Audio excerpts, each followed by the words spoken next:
Played some more Assassin's Creed with Red. Say hi, Red. Hi. And we've got OSP Yellow, our boy Adam, joining us in a little bit, so stay tuned for that. But we're going to be playing through the last chapter of Assassin's Creed Odyssey, which is the Atlantis DLC, where we actually go to Atlantis this time. Jesus Christ, it shouldn't be that hard. Let us... it looks like, sorry, I loaded up the stream. It looks like it only actually started, like, halfway through our intro. Oh, well, intro take 2. We're playing some Assassin's Creed. We're going to go fuck up Atlantis. Got Red here. OSP Yellow, a.k.a. Adam's going to be joining us a little bit later. Let us begin by kicking the ever-loving shit out of our boy Hades. Yeah. Oh, man. Fuck you, Poseidon. What happened? I'm so confused.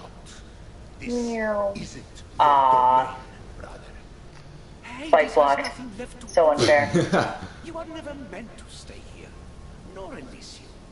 You didn't belong on Give Hello. He's just so much better rendered than anyone else here. Yeah, it's because he looks the most like a human, so they didn't have to try and, like, shortcut him into looking like anything other than a slightly glowier guy in some blue robes, whereas Hades is like, oh, let's make this Lucius Malfoy-looking motherfucker as pasty, gray, and edgy as we can. I mean, it's not hard to make a human look pasty gray in a video game, but... The fact that his shoulder blades are overexposing his face is really not helping the whole vibe. That's true. Oh. The funny thing is, because we're on the call, I'm hearing you instantly, but because I'm watching the stream, I'm seeing everything like 5 seconds delayed. Oh, yeah, that is, oh my god. Wow. Oh. That's Hades. horrifying. Hold on. Hades is going to have a bad Wait, night. what the shit? Right? Yeah, exactly. Yeah, that's the unfortunate thing about having calls over streams. My hip. Yeah. Oh, let me pull up the comments here, so we can take some super chats. If you guys want to ask us some questions, we'll do our best to answer them. Oh, I'm just finally tweeting the link. Do. Alrighty, let's And tweet. open this right up. Pop out chat. I still can't tell if 5 Seconds of Summer is actually going to prison. It was trending on, sorry guys, the total non sequitur, it was trending on Twitter when I opened it up to, like, post the link, and I still can't figure out if it's just some weird fandom-wide meme or if they're actually going to jail for some reason. Oh, I got one from Ludendorff, Red and Blue. What is mythology crush? I guess he's asking what is our mythology crush? The incorrect answer is Artemis, I'll tell you that right off. Yeah, that won't end well for you, man. Yeah. Insofar as this game is concerned, they did a pretty banging job on Hecate. Hecate is definitely, yeah. The silver hair vibe is just really cool. Honestly, yeah. If it's a female character with like silver hair and a kind of a goth aesthetic, I will probably be into it as much as I ever am. So. Oh wow! Look at all this. Well, we are now in Atlantis. Kind of bothers me. Oh, sorry. Conveniently not under the sea yet. Well, no, of course not. Atlantis was not under the sea until Poseidon sank it for its crimes. We got a comment from Adam Bosman. Are you guys annoyed when in fiction wyverns are just called dragons? I wish they'd do it more for diversity. Yeah, all the Skyrim dragons are actually, like, almost all wyverns. The difference is, you know, front legs, hind legs versus a sort of, like, T-Rexy small front paws on the wyverns. But yeah, no, they're totally different. I mean, I looked into this, and, like, dragon taxonomy is not... There's no mythological precedent for the names meaning different shapes of dragons. Like, anything that is vaguely snaky and vaguely flying can be a dragon, and all the other names for it were added later, like, oh, these ones have to be wyverns, these ones have to be lindworms, so it doesn't really bother me that much because it's all modern stuff anyway. It's not like we're disrespecting some cultures, like, no, this is what a dragon has to be, and this is what a wyvern has to be. I mean, the dragon in Window has 8 fucking heads, and each one has only a single eye and horn, and that doesn't really look like anything else. But it's still a dragon, so, you know, whatever. Yeah. Anyway, sorry about that. Yeah, $2 super chat donation from Comma Blue. Thank you very much. Oh, heck yeah. So quick recap for those of you who haven't seen the first 2 parts of the stream. We were in a simulation, inside of a simulation, going to learn how to use our fancy staff, so we went to Elysium and managed to piss off Persephone, and then she kicked us down into Hades, and then we pissed off Hades, and now we're here, finally in Atlantis, doing Atlantis things. So, you know, T-minus 2 hours till we piss off Poseidon enough to sink the whole island. Yeah, exactly. The way that these streams work is that we start at the very beginning of each chapter, so we're not going through, like, heavy spoilers. But what happens is that Red and I are talking over the intro sequence, so I have no idea what the fuck is happening when I actually have to get into this game.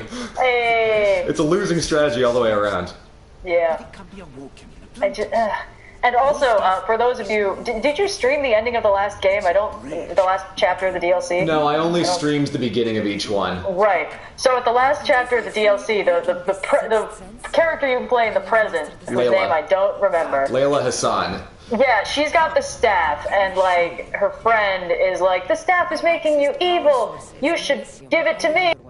And Layla's like, fucking no, and clocks her across the head with it. She goes flying 30 feet, hits a stairwell, and is just dead on impact. By the way, shouldn't have been a closed head wound, but whatever. And then Layla's like, oh my god, I didn't mean to kill her. And Ghost Lady, who's orchestrating this whole thing, is like, that was very weird, super not cool of you to murder your friend like that. And then Layla's immediately like, no, it's fine, I can control the staff, don't take it away. It's cool, and it's like, what the fuck is this game series? It's, like, honestly, the more I step back, the more my eyes are open to, like, how nonsense the path of this game has gotten.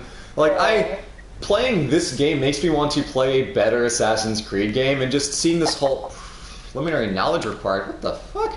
Oh, I gotta climb up here. Just, like, seeing the nonsense that this modern-day story has turned into makes me, oh boy, just so deeply confused and annoyed by the fact that this is allowed to go on the way it is, because clearly whoever is in charge of this is not paying anywhere near enough attention to consistency or rules of good writing.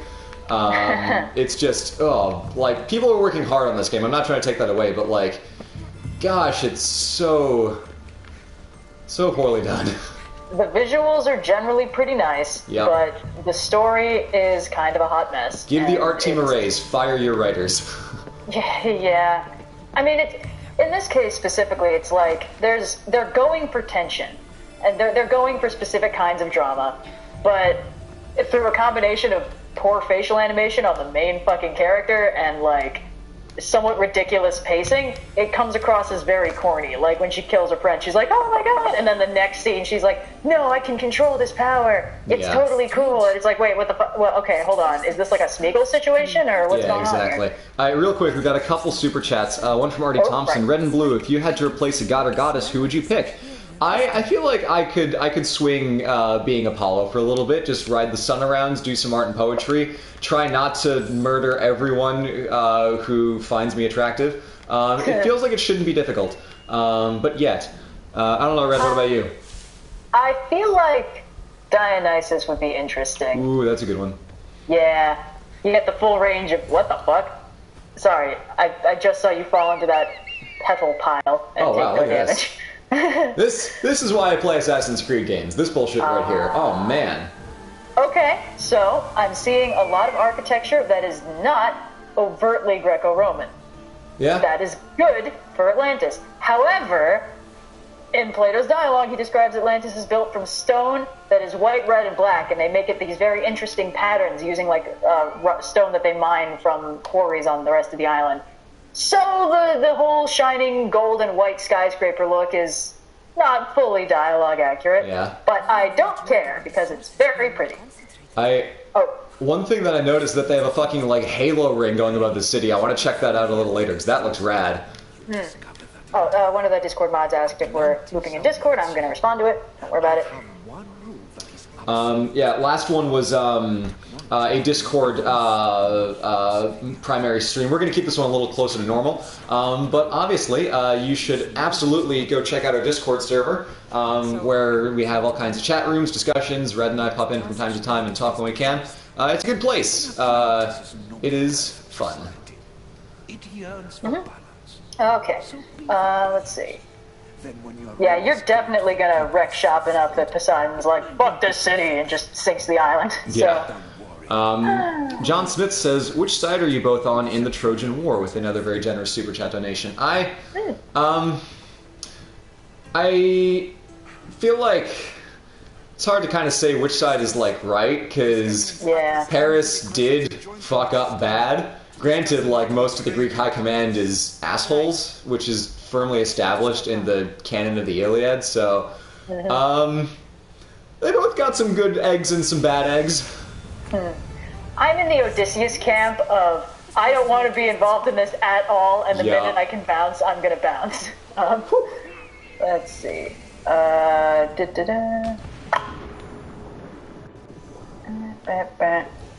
Oh, we got tagged in something. Person asking about miscellaneous myths for Ares and Mars. That is a good idea. I will look into it later. I'm currently researching a couple others. These statues are cool. They have Poseidon kind of like standing along on a sort of like watery cloud thingy. That's some cool design. That is pretty cool. Yeah, Red, you're totally right. I'm loving the fact that it's not just explicitly Greco-Roman. They're kind of casting this more towards the visual aesthetic of the first civilization that they've established in previous games. But, actually, let's take a look at our map for what we have. It's not going to be mostly filled in. But yeah, this is a ringed city. It takes up the entire island instead of just, you know, a small part of it. A little bit near the south, which is not, that's not accurate. Okay, yeah, let me, so basically, if you read Plato's Timaeus and Critias dialogues, he lays out in exquisite detail the geography of the island of Atlantis, and it doesn't actually make any sense. None. The island is near the coast, but he won't say which coast, except it's on the ocean side. But it's a fucking island, so that's every direction. The best I could figure is, and like half the island is covered in mountains, and there are villages in the mountains, and it's beautiful, and half the island is this giant plain that they surrounded by like a trench they dug, and it's like a canal system, and the city is somewhere in there. So in the map I posted, I put it near the southern end of the island, because it's like only 30 miles from the coast, and they dig a canal there, so I was like, okay, it can't be in the direct center of the island like I wanted to put it, because the island is enormous, and the city is not actually that big compared to it. So most places will just make Atlantis the entire island just to make things easier, but it's not what Plato's vision was. Let's see, what else? We're talking to Atlas here. This is cool. Atlas? Oh, the king. Yeah, that's accurate. Yeah. Wait, that's not actually... He's not holding anything. He's supposed to... Oh, well, no. Atlas... Well, he's not supposed to be named Atlas. That's supposed to be a translation, but... that's Poseidon's eldest demigod son, and the king of the center of Atlantis as opposed to the outlying regions. But because they make Atlantis the city, the size of Atlantis the island, there are no outlying regions, so they're presumably avoiding the 10 demigod kings thing and just having one central king. Yeah. Which is fine. I mean, easier to do. Yeah.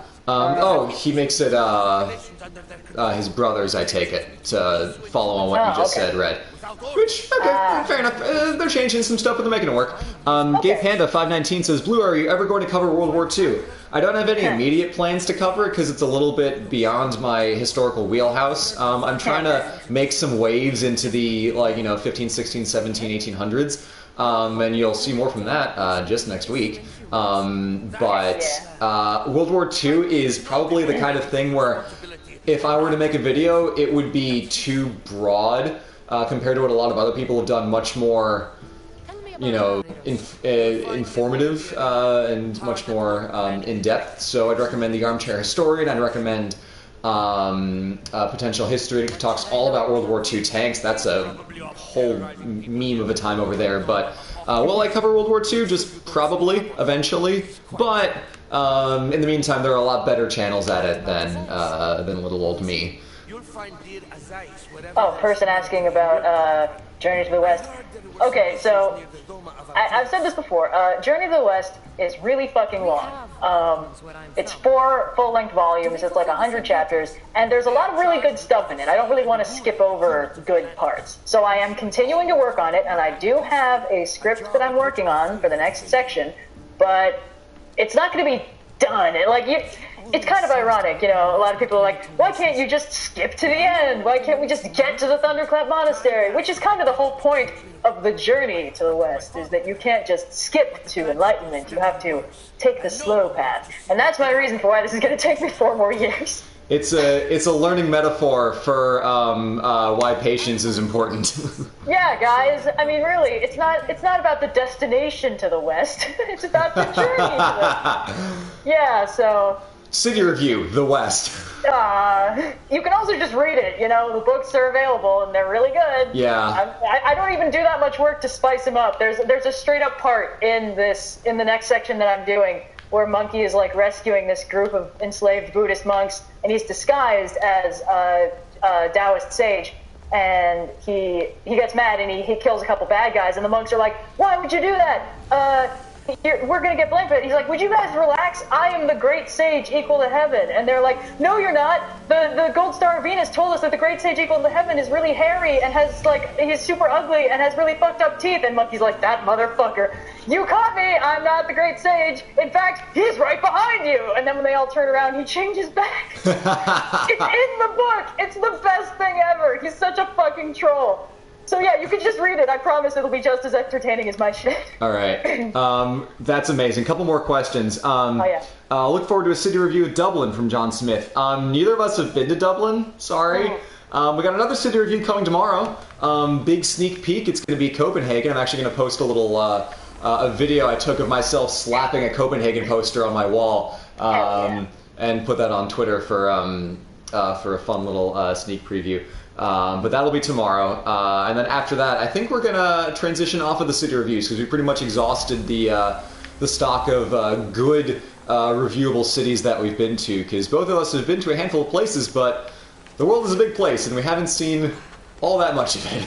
Yeah, it's like I could talk about how I was in Ohio for like a long weekend for an anime convention, and I saw one building and one restaurant. Yeah. Or I've been to Detroit and I didn't like it very much, you know. And then from anime lover Nicole, ever thought of talking about the Dutch Independence War and their republic on how they ruled the Netherlands? I would like to talk about Dutch independence, actually. I've gotten a handful, like in the past week specifically. One of our patrons requested a map of the Dutch Independence War, which I was happy to oblige. You can check that out if you're one of our wonderful patrons. And then a couple other people are commenting like, "Hey, you should do Dutch independence." It's on the list. It's a very big list.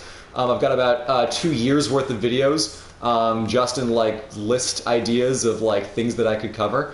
I've got the rest of the year pretty much scoped out, at least broadly. But we're not going anywhere, so give it time, and we'll do our best to get to it when we can. Yeah. Let's see. Person with Super Hat Chat, Alex Brooks for $5 says, "Red and Blue, if you could serve any god from any pantheon, who would it be?" That's a bit tricky because most gods aren't a party to hang out with. Shit. No, God. Oh, God. Piece of shit. Yeah. Oh, God. Not doing that again. Oh, I'm seeing it in real time now. Graceful dive. Anyway. Yeah, I don't know. Like, it feels like being a servant to most gods just either ends poorly or is just kind of uneventful. Oops. Thor's all right. Serving Thor doesn't seem to ever end badly, except for Ragnarok, but, you know, that ends badly for everybody. Yeah. Got a super chat from our boy Black Fox, our moderator, Sarcastic GM, one of our admins over on the Discord. Hell yeah. Great friend of ours. Hey guys, Sarcastic here. If y'all take a visit to Houston, hit me up. I can actually teach you something about Egyptian kings. Sarcastic gave a big old lecture about the history of Egypt for our Discord community. That was really cool. Cool. It's a fun place. Go on over to the Discord. And Scrump Games gave us approximately $10 to say, "Will you ever make videos on fairy tales or folk stories from the Nordic countries?" Very possibly. I have been planning on looking into fairy tales as like maybe the next large group of videos that I make, because there's a lot of interesting stuff to unpack there. The problem is I feel like they're like myths, but they evolve much faster because they're not necessarily anchored in a living religion at the time. So fairy tales will like change with every single telling, depending on who's telling it and why. So, like, if it's a parent trying to lull a kid to sleep, it'll be like, oh, it's a nice, soothing story with a lot of repetition. And if it's someone trying to, like, write a high-adventure novel, it'll suddenly amp up the tension, and the bad guys will get badder, and the story will get more compressed. So, you know, it literally, it's like telephone, but each person has an actual, like, party quirks agenda they're trying to put through their translation. Yeah, telephone plus party quirks. Make that the next big game you play. From Ludendorff again, being very generous with the super chats here. Blue, whoever does your maps needs a pay raise. That's me. I do them all. I'm actually going to try out something new for my next video. Got a really cool piece of software called Wonder Draft that allows you to make fantasy maps, and I'm trying to think of ways to spice up the way that I do some of these designs. Help. Okay, so I can help out the various kings of Atlantis, or I can finish the keeper's insights, reach knowledge sequence 1. Okay, you know what? I'll just do these quests. Gaduros is working in the eastern portion of the Poramos Ring. Mark Antes, $2 says, is there a myth/history that you don't want to do?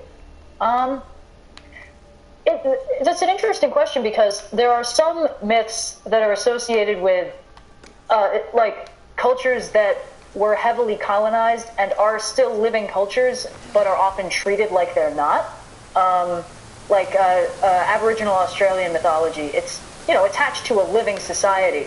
And a lot of Native American stories are in the same vein. And I don't always feel super comfortable talking about them in the same way that I talk about, like, Egyptian mythology from a society that is very, very different than it was at the time that these myths were considered reality and stuff like that. And there are things where I'm not sure if it's really within my right to claim it and repurpose it and make it all quirky and palatable for a wide audience. You know, there are a lot of difficulties in that, and even like the version of Greek mythology that we get, and Red's gone into detail about this in all of her, you know, deep dives into the various deities, is that like this stuff has gotten repackaged and sterilized already over, you know, hundreds, if not, you know, thousands of years in some cases. So there's a lot you have to do to really warp a mythology where you can get it to the point where it's, you know, like easily digestible and you know, more or less family friendly. Compared to some of the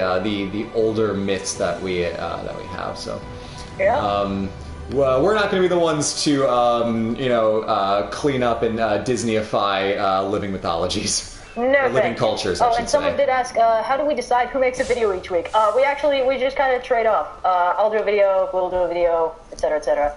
And we'll sometimes, because we've been doing extra videos on Tuesdays over the summer, we'll just kind of trade those off too, just make things easier.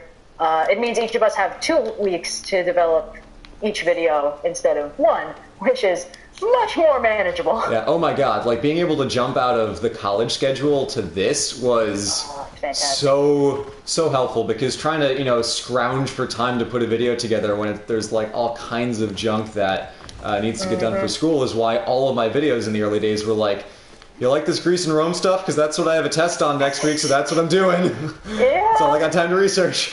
Alright, the dude who's spamming, well, I'm not going to say what it is in the chat. You can stop. I can see it, and I'm not approving those comments for a reason. Oh, A10 asks, what about a video in A10? Might do it. The thing is, that's actually more of a historical thing, because A10, the sun disk, was pretty much irrelevant until Akhenaten was like, you know what Egypt needs? Monotheism. So I feel like that might be more Blue's wheelhouse, honestly. I've actually already done it. Oh shit, my bad. Yeah, sorry. No, it's okay. A year ago I made a video about, oh geez, this is bad. Ooh, fuck, wow, okay. I'm gonna get the hell out of here. I made a video about some various kings of Egypt and queens. It was Hatshepsut, Akhenaten, Ramses, Cleopatra. So if you dig a little bit back, you'll find a video about Akhenaten. Woo! No, he's not the main character of Yu-Gi-Oh! That's Atem with an M, not an N. It's the owl, not the river hieroglyph. Totally different. Alright, I'm about to die. Ooh. Let's see. Brave Sir Robin ran away. Wow, that guy's determined. I'm not gonna approve your comment, man. Just quit it. Can you, like... Oh, wow. That hurt. Okay. I need to reevaluate my gear, because... Oh, it's almost like you got clocked in the head by a mace the size of a baseball. Basketball. Damn it. Oh, Alex Brooks says, have you ever thought about doing a video about the difference between Marvel Northern mythology and actual Northern mythology? Maybe. I mean, the thing is, I feel like just doing the videos about the myths kind of lets people make that connection anyway, because it's like, oh, hey, Thor is not supposed to be blonde, and oh, cool, so that's how Mjolnir works, and oh, wow, Loki is way different. You know, it's like, I'm not going to say, by the way, here's all this stuff about wildly popular mainstream movies, because if you haven't seen them, you won't care, and if you have seen them, you don't need me to tell you how it works. Yeah, that's the thing with, when we do get comments to cover the Silmarillion, it's, you understand it can be a tricky subject, but it's like the book is out there, and like you don't need our help. It's already like easily consumable and very engaging. So, not to mention, you guys know my attention span's not great, right? The reason why I like write out a ton of these scripts is because the only way I can concentrate to get through a book is if I'm making something out of it at the same time. Like, read a chapter and like, okay, here's all the little goofy bits from that, and the Silmarillion is dry as fuck, man. It's like a history textbook for a world that doesn't exist. Yeah. It's just doubly hard to get through for me. It's like, they're making like $1 billion TV show adaptation anyway, right? Like, you don't need me to be like, so Morgoth is all like, oh, I'm gonna screw with the gods as we're singing the world into existence and create evil, blah blah, Yeah. You don't really need that. Let's see. Tidia Archive. Neat. Wonder what's in here. Oh, person asking me if I thought of doing a video on Doolahans.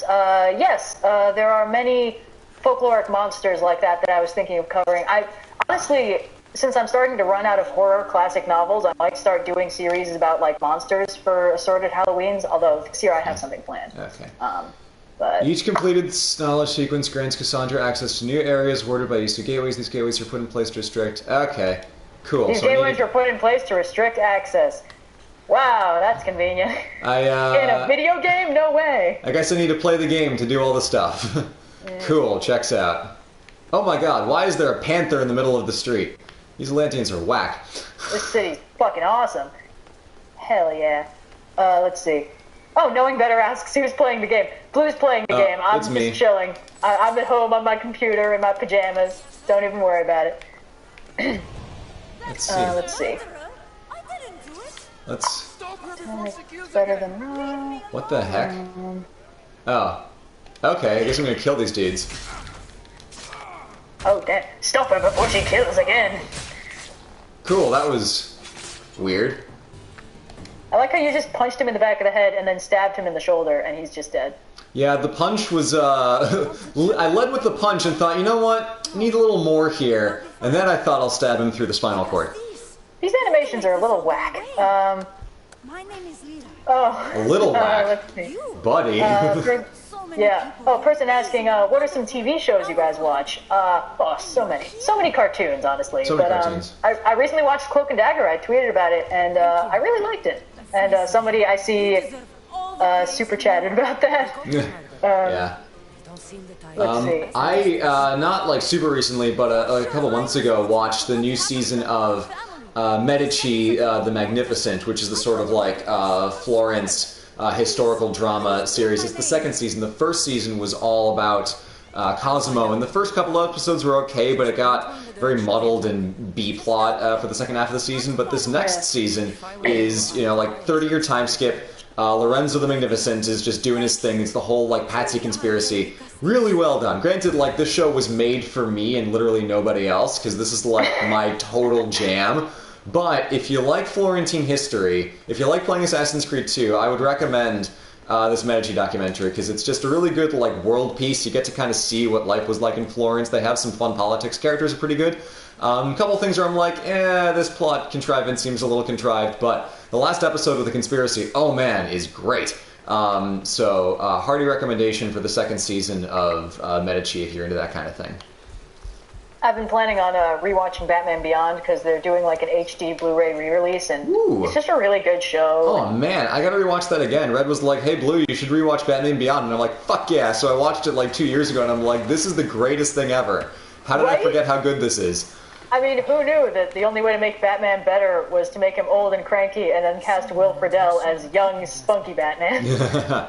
Alex Brooks says, what is your favorite Assassin's Creed Odyssey weapon? I think the concept of the Spear of Leonidas is, like, pretty neat. I know it's a little bit, like, passé by the standards of some of the other stuff you get in this game, but just that concept is sort of like a substitute for the Hidden Blade. It doesn't make it any less painful that there's no Hidden Blade or assassins in an Assassin's Creed game, but I dig it. I think it's a cool substitute. Let's see. A person asked if I watched Spectacular Spider-Man. I did. I super loved it. Great. Josh Keaton is the perfect Spider-Man, except maybe for Yuri Lowenthal for the PS4 game. Ooh, yeah, Yuri Lowenthal was pretty great. Yeah, but honestly, Josh Keaton he's got a lot of range, but he's really good at playing all sorts of protagonists, and the spunky New Yorker protagonist is well within the wheelhouse. Hang on, there was a question I saw. Where is it? Oh, person asking, do y'all hate Sherlock, the Stephen Moffat show? That's a bit of a loaded question. I really liked the first season when it first came out. Yeah. But did you watch Sherlock? I forget. Yeah. Whole thing. I remember, like, when we were in the middle of high school, like, peak Sherlock mania. It was a great time to be alive. I loved the first Doctor 2 seasons of Sherlock. Just all at once. For real. I super enjoyed it. The later seasons just made me disappointed. But, like, the last episode of Sherlock makes me angrier and angrier the more I think about it. Like, what on earth did they do to this character? But the first couple episodes I guess the first couple episodes, because each season is like a small movie.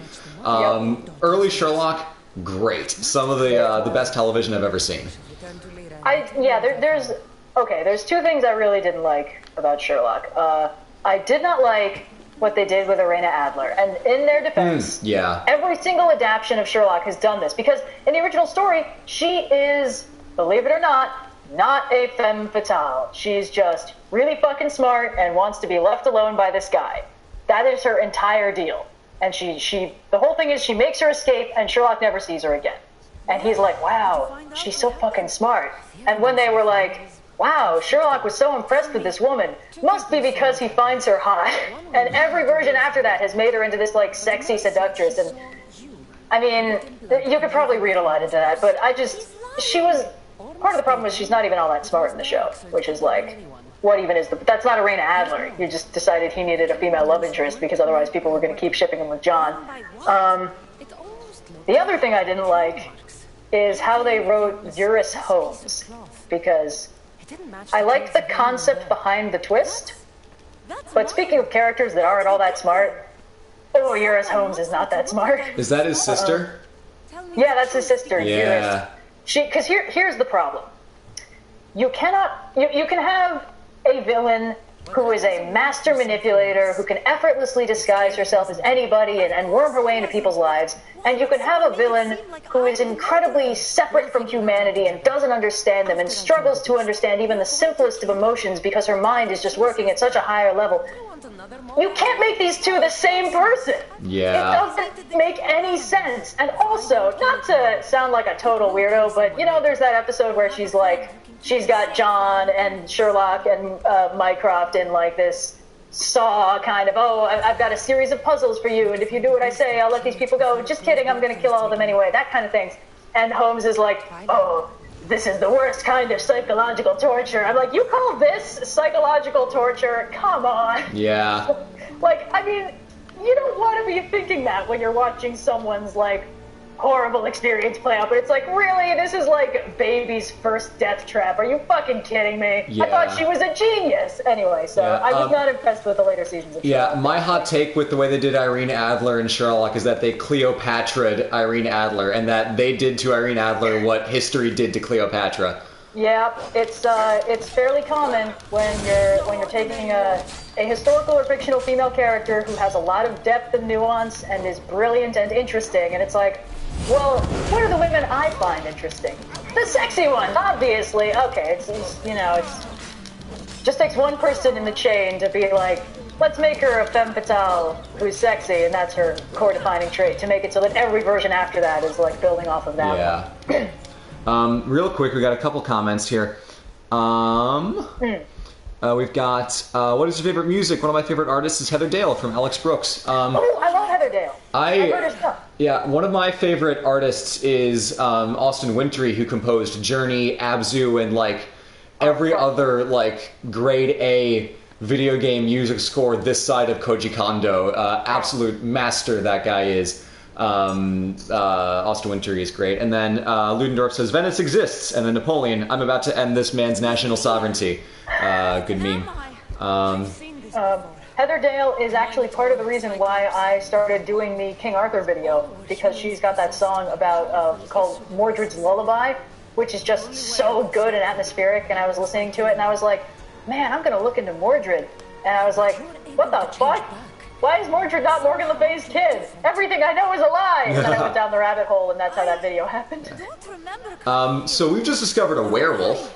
That's... What the fuck? Yeah, this lady is a werewolf. I wasn't paying any attention. Yeah, neither was I. But there was this people killed by a wolf, and also these people killed, and these other people saw this lady running away, and she full-on fucking Remus Lupin.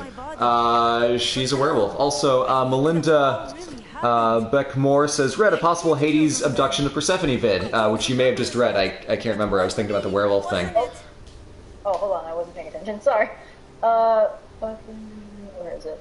I can't see it. It's otherwise. If you knew you would harm people again, and you could never control yourself. Person asking about Young Justice. Someone's just posting F a lot. She's not bad. GM Drago says, hey, yo, Blue, do you think you're going to cover the Borgia sometime? I made a video on the Borgia a long time ago. It is not good. But I did it. That was back in the day we were testing out some new formats for videos. It's there, but, you know, my script was only so strong. Red's art really brought it up a level. But, yeah, that exists. Knowing better, you can totally make a video about King Arthur. My King Arthur video is like a year and a half old by now. Yeah. You don't need to, like, we don't, you know, hold the rights to every topic we cover. That would be absurd. We're not Disney. No, oh, jeez. Knowing Better's got give it a few decades, maybe we'll be bought by Disney. Knowing Better's got a great video coming out on Friday. No spoilers, but I'm lending my voice on it for a little something. But that'll be good. So subscribe to his channel if you're not already. He's got a couple fun videos about Dante Paradise Lost recently. He's got a whole bunch of stuff about you know, modern social issues, politics and things. He does good work. Worth a view if you're curious to learn more about a whole range of stuff. He's got a whole video about color theory. Oh man, that one's bonkers. So we just saved a woman from being a werewolf. Oh, what? Okay. Yeah, we told her not to kill herself. And it worked. Wait, what, how did we stop her from... I just told her not to. I guess I'm very persuasive. Have you tried not being a werewolf? Yeah. Wow, okay. Person asking if we watched Merlin. I didn't. A friend of mine recommended it to me, but the way she recommended it kind of convinced me I probably shouldn't watch it. Because she was like, oh yeah, it's you should definitely watch Merlin. Seasons 1 and 2 aren't very good. Season 3 is also pretty bad. Season 4 is not bad, actually. There's some bad bits. Season 5 is bad again. And I was just like, what part of this show do you want me to actually watch? Yeah. It feels like it's down to like 2 episodes. It is really funny when, you know, endorsements of shows are cloaked and you have to wade through about 20 hours of bad content. Then it pays off. Yeah. I had someone try and get me to watch Buffy the same way. She was very insistent that you have to watch all of it, especially the first season, which she was like, this season isn't good, but you are going to watch it. And I was like, okay. And we watched like 2 episodes, and then I didn't watch any more. Yeah. Oh, person asked me about the Cats movie trailer. Ugh. Yeah, that's something. It's just...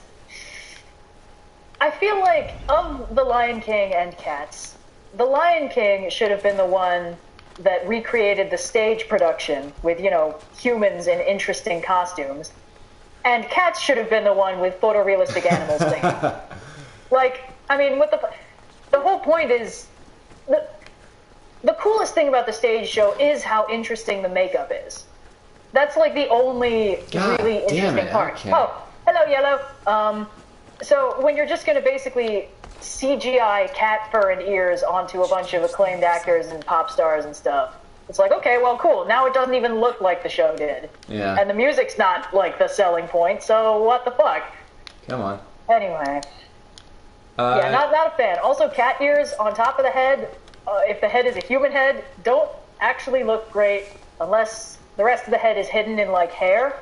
Because, as you guys have seen in the trailer, if it looks like a bald human head with 2 cat ears on top, it just looks really wrong. And the place where human ears should go, being just kind of smooth muscle, is really wrong. So, it's just bad. It's bad. I'm just going to say it outright. It's just bad. Anyway, sorry about that. Hello, Adam. I mean, Yellow.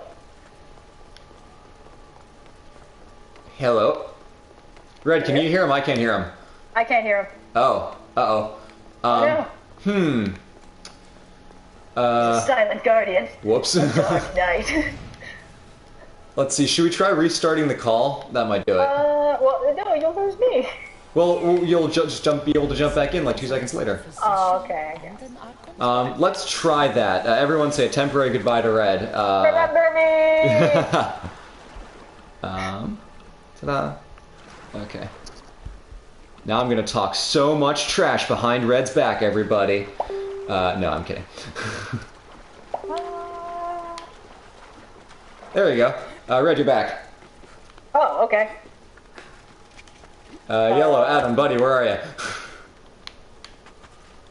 Maybe your sound settings are weird? If you can't hear him either, then I think it might be him. Oh, Yeah, sorry. no, that's what I mean. You I meant, can't yeah, hear you. wrong you. That's, man, isn't English language so easy to understand and straightforward and not at all a giant shit show of a language where one just love how literally simple sat on pronouns top of are. another? Let's see. Ooh, person asking about videos on naval battles or the Kraken. I really like the idea of looking into the Kraken. That's so cool. I'm going to do that.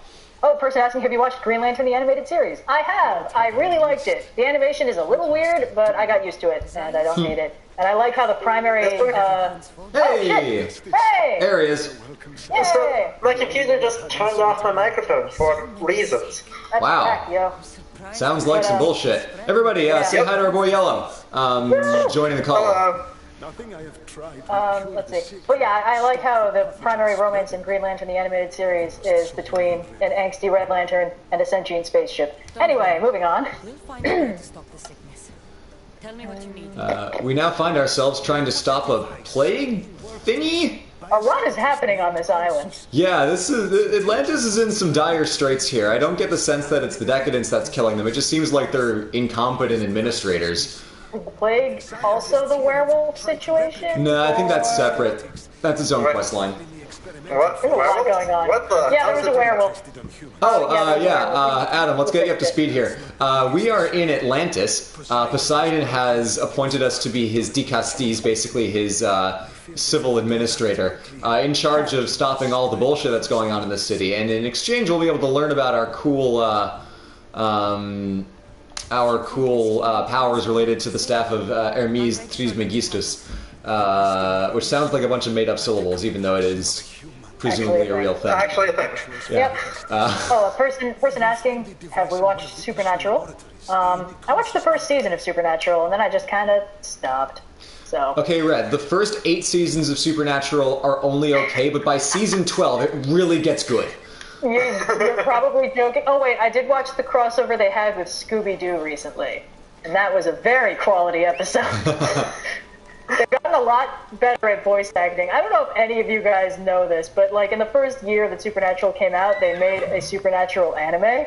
Huh. And there's this funny thing about screen actors, is they're often really good screen actors, but not very good voice actors. Like, their vocal delivery is often extremely flat because they're so used to being able to just act with their entire body that when they have to do it all through their voice, they just can't really do it. So I was relieved to realize that those two guys are much better voice actors now than they were 12 fucking years ago. Yeah. I feel like the transition between stage actor would go a little bit more smoothly to voice actor than from regular screen actor, because with stage, so much of it is based on the way you carry yourself. Oh, yeah. Totally. Can I not? God. Oh, hey, look at that. I can go through here.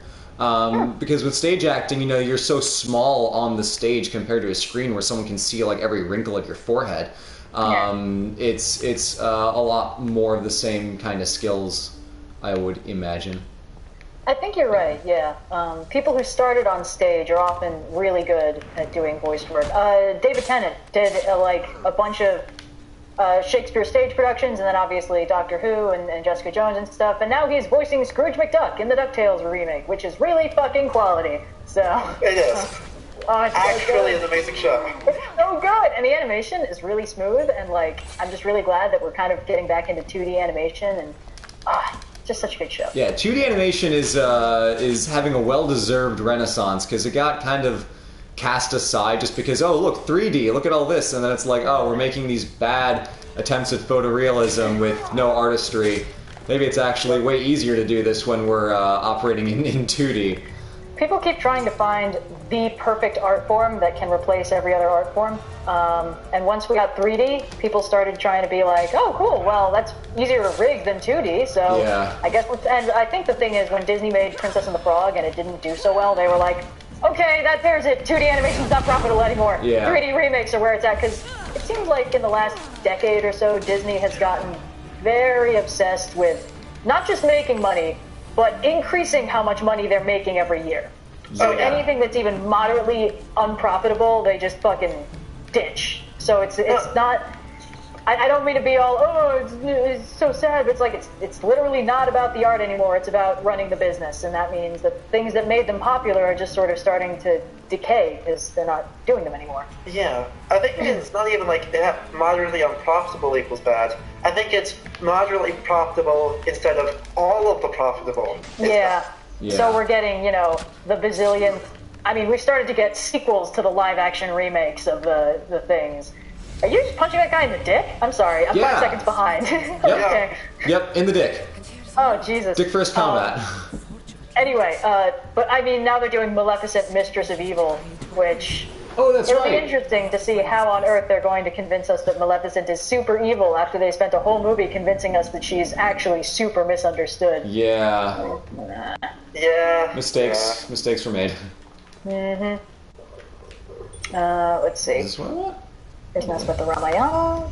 Yes. Get some treasure. Just have a nice peruse, stealing all of this Atlantis stuff. The architecture here is pretty shitting on rad. Disney. I'm digging the triangles. Blue, person's asking if you're planning on covering the lost colony of Roanoke. You feeling it? Part of the problem is that we really don't know a lot about it, other than, it was one of the first colonies the British made in like 1606 or something, and it's like, well, 1 year it stopped writing back to the motherland, and presumably we have no idea what the fuck happened to it, so, history summarized, there you go. I could do more, but I don't think there's a whole lot more to say about it. That's not just... I'm sorry. I thought we actually had a pretty good idea of what happened, which was specifically that I guess... Oh, my stream is frozen. I can still hear you. Oh, we're good, okay. But it was that, I guess they didn't send them any food. Oh, no, the stream is janking again. That's not Weird. Okay, maybe my internet sucks. Don't worry about it. That basically they didn't send them food, and when they came back, the colony was empty, and in the nearby Native American tribe, there were kids being born with blue eyes and blonde hair for the next, 100 years. So they started to starve, and they went for help, and they found somebody who was willing to help them, and they just kind of integrated. That's at least the theory, because, I mean, where the fuck else would they go? Yeah. It's not like they were in an actual barren wasteland. They were in a populated country. Yeah, They were in modern Virginia. Not exactly. Yeah. What was in that book? Not exactly, the Australian outback. A couple interesting questions. Person asking, what's your opinion on the musical Hadestown? I have not heard the whole thing, but I have listened to some songs from it. I really like what I've heard. The Wall song is really good and also kind of timely. And person asking, what Lantern Corps would you like to be a part of, excluding Black and White? Which is kind of like, what Care Bear power would you want to have? Yeah. Real quick, though, consider myself checked on my assessment of what happened in Roanoke. Yes. Either way, I probably wouldn't have been able to make a full video on it interesting. Yeah, probably not. But, yeah, I mean, hey, it's like the end. early American colonial history is not what I studied. So my knowledge of it is only moderate. I am planning to cover the American Revolution at some point. Wow, these stairs really do not sit well with that horse animation. But that's an easy beta test. Are you kidding me? Yeah, I probably won't end up doing anything that specific on a subject so outside of my my area of expertise. I'd probably just loop in Roanoke into a broader discussion of the early colonial history. That makes sense. There we go. Let's give this thing back to our boy. A super failed colony attempt, really just that lasted like 2 years, is way less interesting than Jamestown. Yeah. Yeah, there's a lot of good stuff about Jamestown. Exhibit A, the movie Pocahontas. I mean, is it accurate? No, but it's at least a named place in the movie. Yeah, that is one thing they did get right in Pocahontas. Oh, person asking if we're going to do videos on ancient Persia, because they're Iranian and they're curious about their culture. Oh, yes. Go check out my video on ancient Persia. I made it a couple summers ago. Hell yeah. It goes from Achaemenid to the end of the Sassanids. It's a pretty quick survey of about 1,000 years of Persian history. At some point, I'd love to go back and do some more. But I wanted to do spat. I wanted to do just a broad overview of how Persian civilization kind of evolved from the earliest kind of pre-classical Athens to its downfall at the hands of the Islamic conquests, or the Muslim conquest, I guess. Why are you covered in blood all of a sudden? I wasn't paying attention. Sorry. I don't know either. Do it again.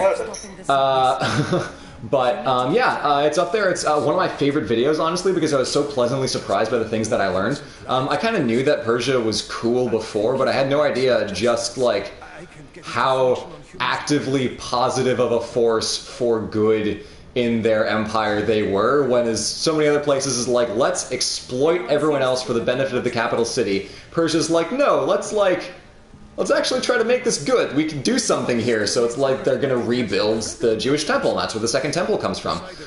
There's all kinds of awesome stuff the Achaemenids did, and then the Parthians don't have as much standout moments of like historical badassery as that, just a lot of messing with the Romans. But the Sassanids under Khusro really did some cool stuff and got back to the roots of like the Persian Empire is fundamentally about having an inter-ethnic group of people working together to celebrate everyone's culture and make the best shit we can. So a lot of love for the Persian Empire over here in Camp Blue. Oh, let's see. I've completely stopped paying attention to what's going on in the game. What's yeah, the deal? same. Okay. Now I understand what Funhouse is like attention. when they play the GTA and then inevitably just start talking about other shit. I understand that feeling. We got a super chat from Tyler Preston for $5 saying, can you guys please explain what was extra thinking when they created the latest video on normalizing Nazis?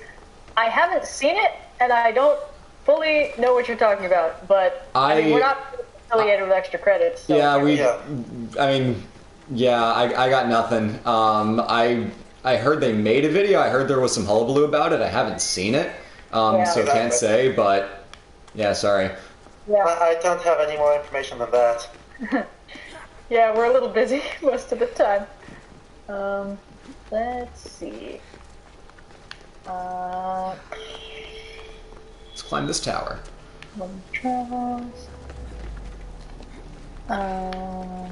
Oh, person asking, can we get a vid on Christopher Columbus and what a shitbag he was? I mean, probably. Might be a little controversial, actually. We get some butthurt people on any video where we're like, hey guys, maybe America is not a flawless paragon of civilization. Maybe Lovecraft was kind of a shithead. Kind of fucked, actually. Yeah. I don't have any plans to talk about Christopher Columbus. There's some other channels. Looping Back, Knowing Better has a video about Christopher Columbus. I've seen it a while ago. I can't remember what his main thesis was on that one, because I think I watched it like a year and a half ago or something. But now I've got my whole History Makers thing, so insofar as I'm going to be covering individual characters, I'm going to try my best to stick to like people who wrote history or wrote, you know, famous stories and jazz like that. Next History Maker, when I get to it, is going to be our boy Herodotus, because hearing everybody loud and clear that they want the father of history to be the next History Maker video, so totally going to get on that. But really pleased with the response to Marco Polo from this past week. At first I was kind of like, it just seems like an open and shut case, but to my surprise, whole lot more depth going on there than I would have ever thought. And the fact that, son of a bitch! And the fact that his story was written by a fanfic author makes a lot of stuff make a lot more sense. Let's see. Person saying, can we get a tag team video on the lost city of El Dorado? We don't need a tag team video because I have a whole thing written up about that, actually, and it is fucking hilarious. Red was sending me some notes. It's insane. Amazing. El Dorado is a shit show from start to finish, because there's a lot of interesting shit that happened that I'm going to go into depth when I actually make a video about this, but the core premise of El Dorado is that the Spaniards that came to Central America and South America had, of course, a money economy with silver and gold as currency. But they didn't seem to recognize that this was not a universal experience, and that the economies in Central and South America were almost all trade and barter based and stuff like that. And some areas had like a subsistence farming where the economy was pretty much just purely based on things that would help you subsistence farm.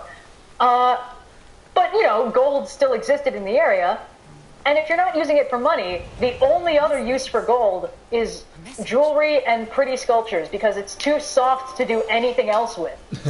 So they were wearing all the gold in the region. But the Spaniards were like, okay, two possibilities. Either these people don't value gold in the same way we do, or they're hiding the motherload of gold somewhere in the area. And that's why they're wearing it, because they have so much that they can afford to just wear some of it. And the thought that their experiences were not universal didn't occur to them. So they were like, there's got to be somewhere a giant fucking mountain of gold. And they found a lot of interesting shit while looking for it. They actually found a kingdom where they would cover the king in gold dust, and he would walk into this sacred lake and wash it all off as an offering to the gods. And they would also throw in gold into the lake. They actually found this lake, and it does have gold in it. But they were like, well, it's not enough gold, so clearly this isn't El Dorado. Let's keep looking, fellas. And, like, conquistadors were fucking getting lost in the Amazon and getting attacked by hidden tribes and killing each other and starving for, like, hundreds and hundreds of years because it didn't occur to them that maybe they just didn't have another use for the gold that they had. And it's fucking hilarious. And, honestly... Oh, sorry, go ahead. Go ahead, Gail. Yeah, some of the stuff with Diaz spends a fair amount of time like moralizing about El Dorado. So some of when it gets mixed up in the theology, it gets even wilder. Oh boy. Yeah. God, what was it? There was some really funny shit that happened with El Dorado, especially about that lake. This extremely sacred lake devoted to their moon goddess, full of gold. People kept trying to get in there and dredge up the gold. They formed this bucket chain to drain the lake. Didn't work. They dug out a chunk of the coast so that the lake would lower, and it worked until that chunk collapsed and killed all the workers. That didn't work. They drained all the water out later, and the mud hardened to a concrete consistency, and they couldn't get the gold out of it. And eventually, they were just like, okay, this lake is now off limits. You're not allowed to try and treasure hunt in it, idiots. Yeah. So, it's so fucking funny. And honestly, the other thing is, like, the conquistadors were not exactly representative of Spain as a whole. Anyone who was a conquistador because they really wanted to get rich by stealing the resources of the New World. Like, that was the only reason anyone became a conquistador. So it was selecting for people who would have never thought, maybe these people have a different concept of wealth than us. He was selecting for the greediest motherfuckers in Europe, so of course That's they so wouldn't funny. think. Maybe they just use gold because it's pretty. Maybe they don't actually give a fuck about our money. Anyway, it is a hilarious shit show from start to finish, and I'm very excited to discuss it. Okay. Let's see, what else is happening? I think, we got like 100 rubles, I think. From Void No, ominous name.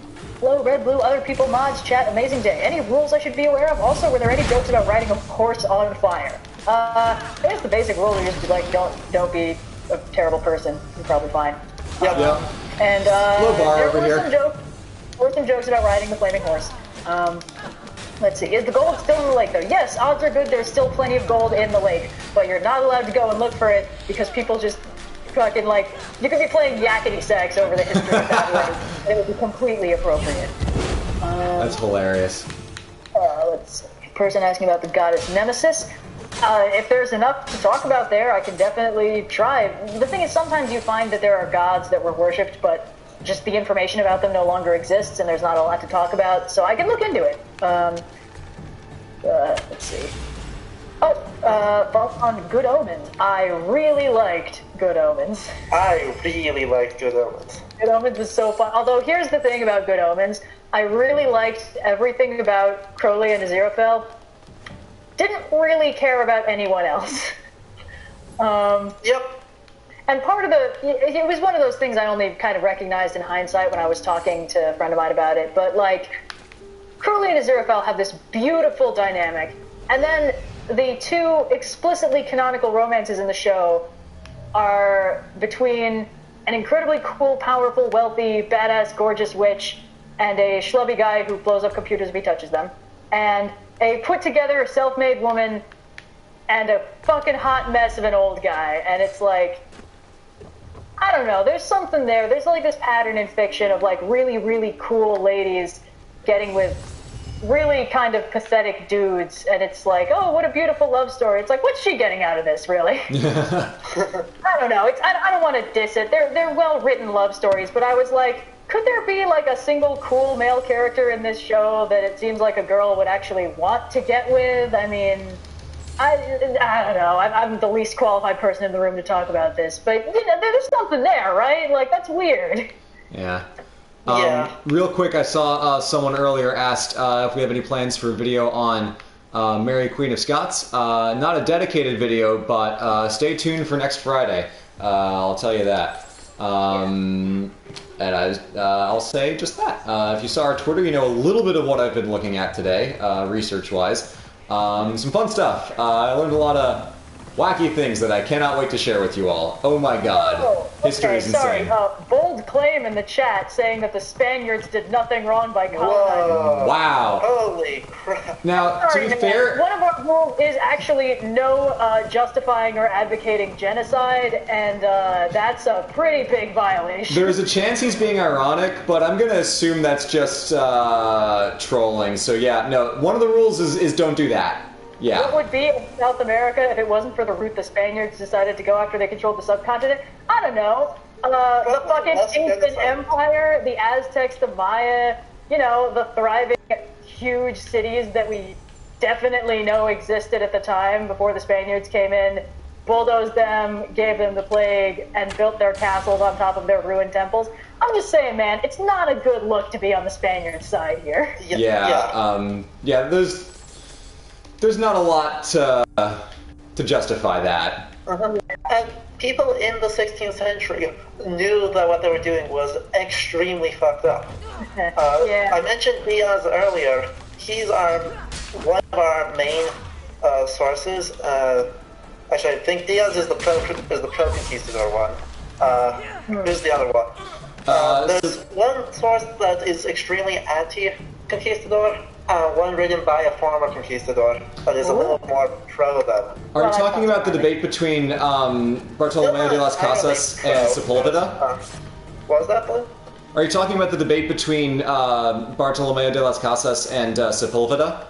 It's de las Casas is the extremely anti-conquistador one. Yes.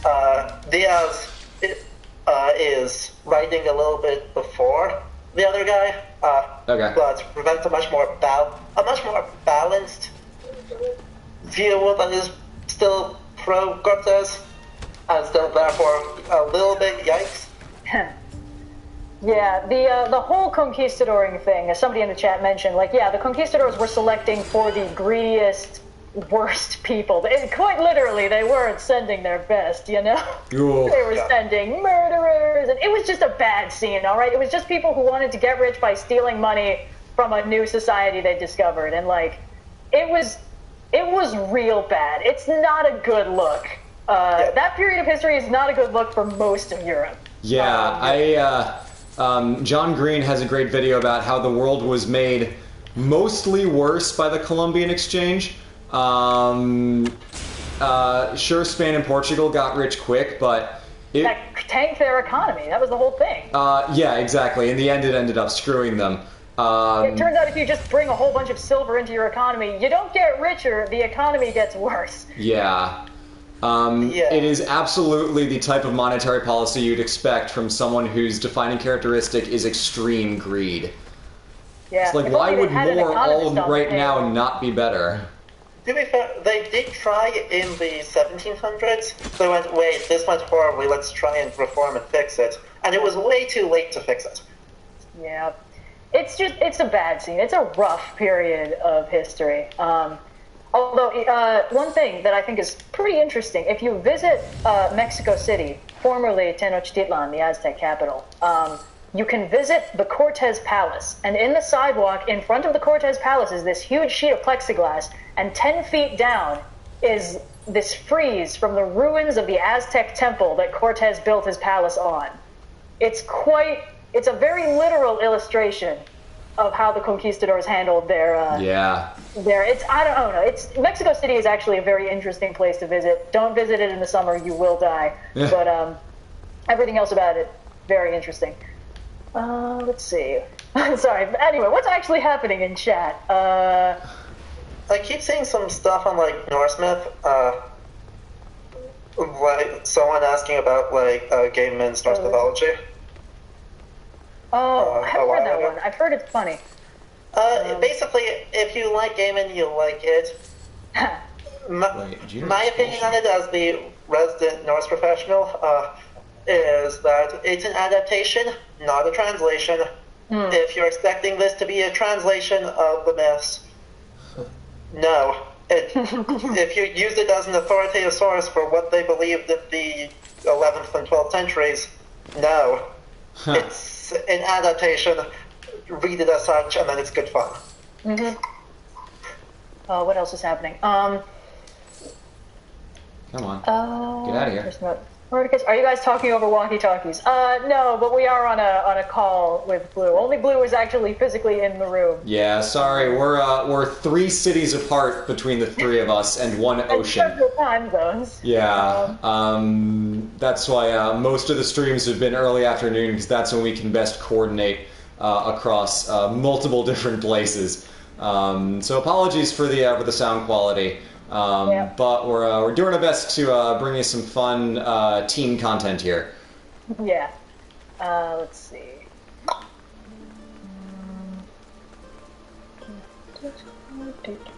I found the name for the other one. The book I mentioned by Diaz, his full name is Bernal Diaz de Castillo.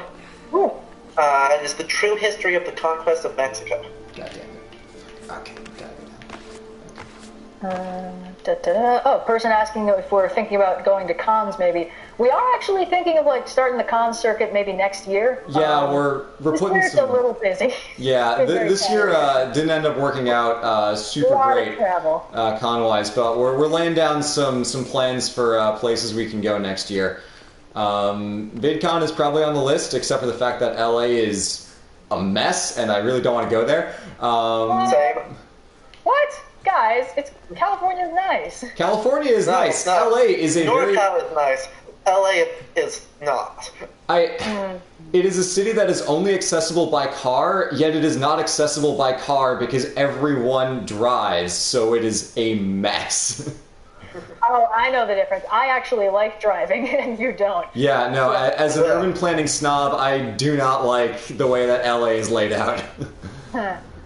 Oh yeah, and also California is a little bit on fire, but you know that's normal. Yeah. They gotta be used to it, right? Let's see. Generation project.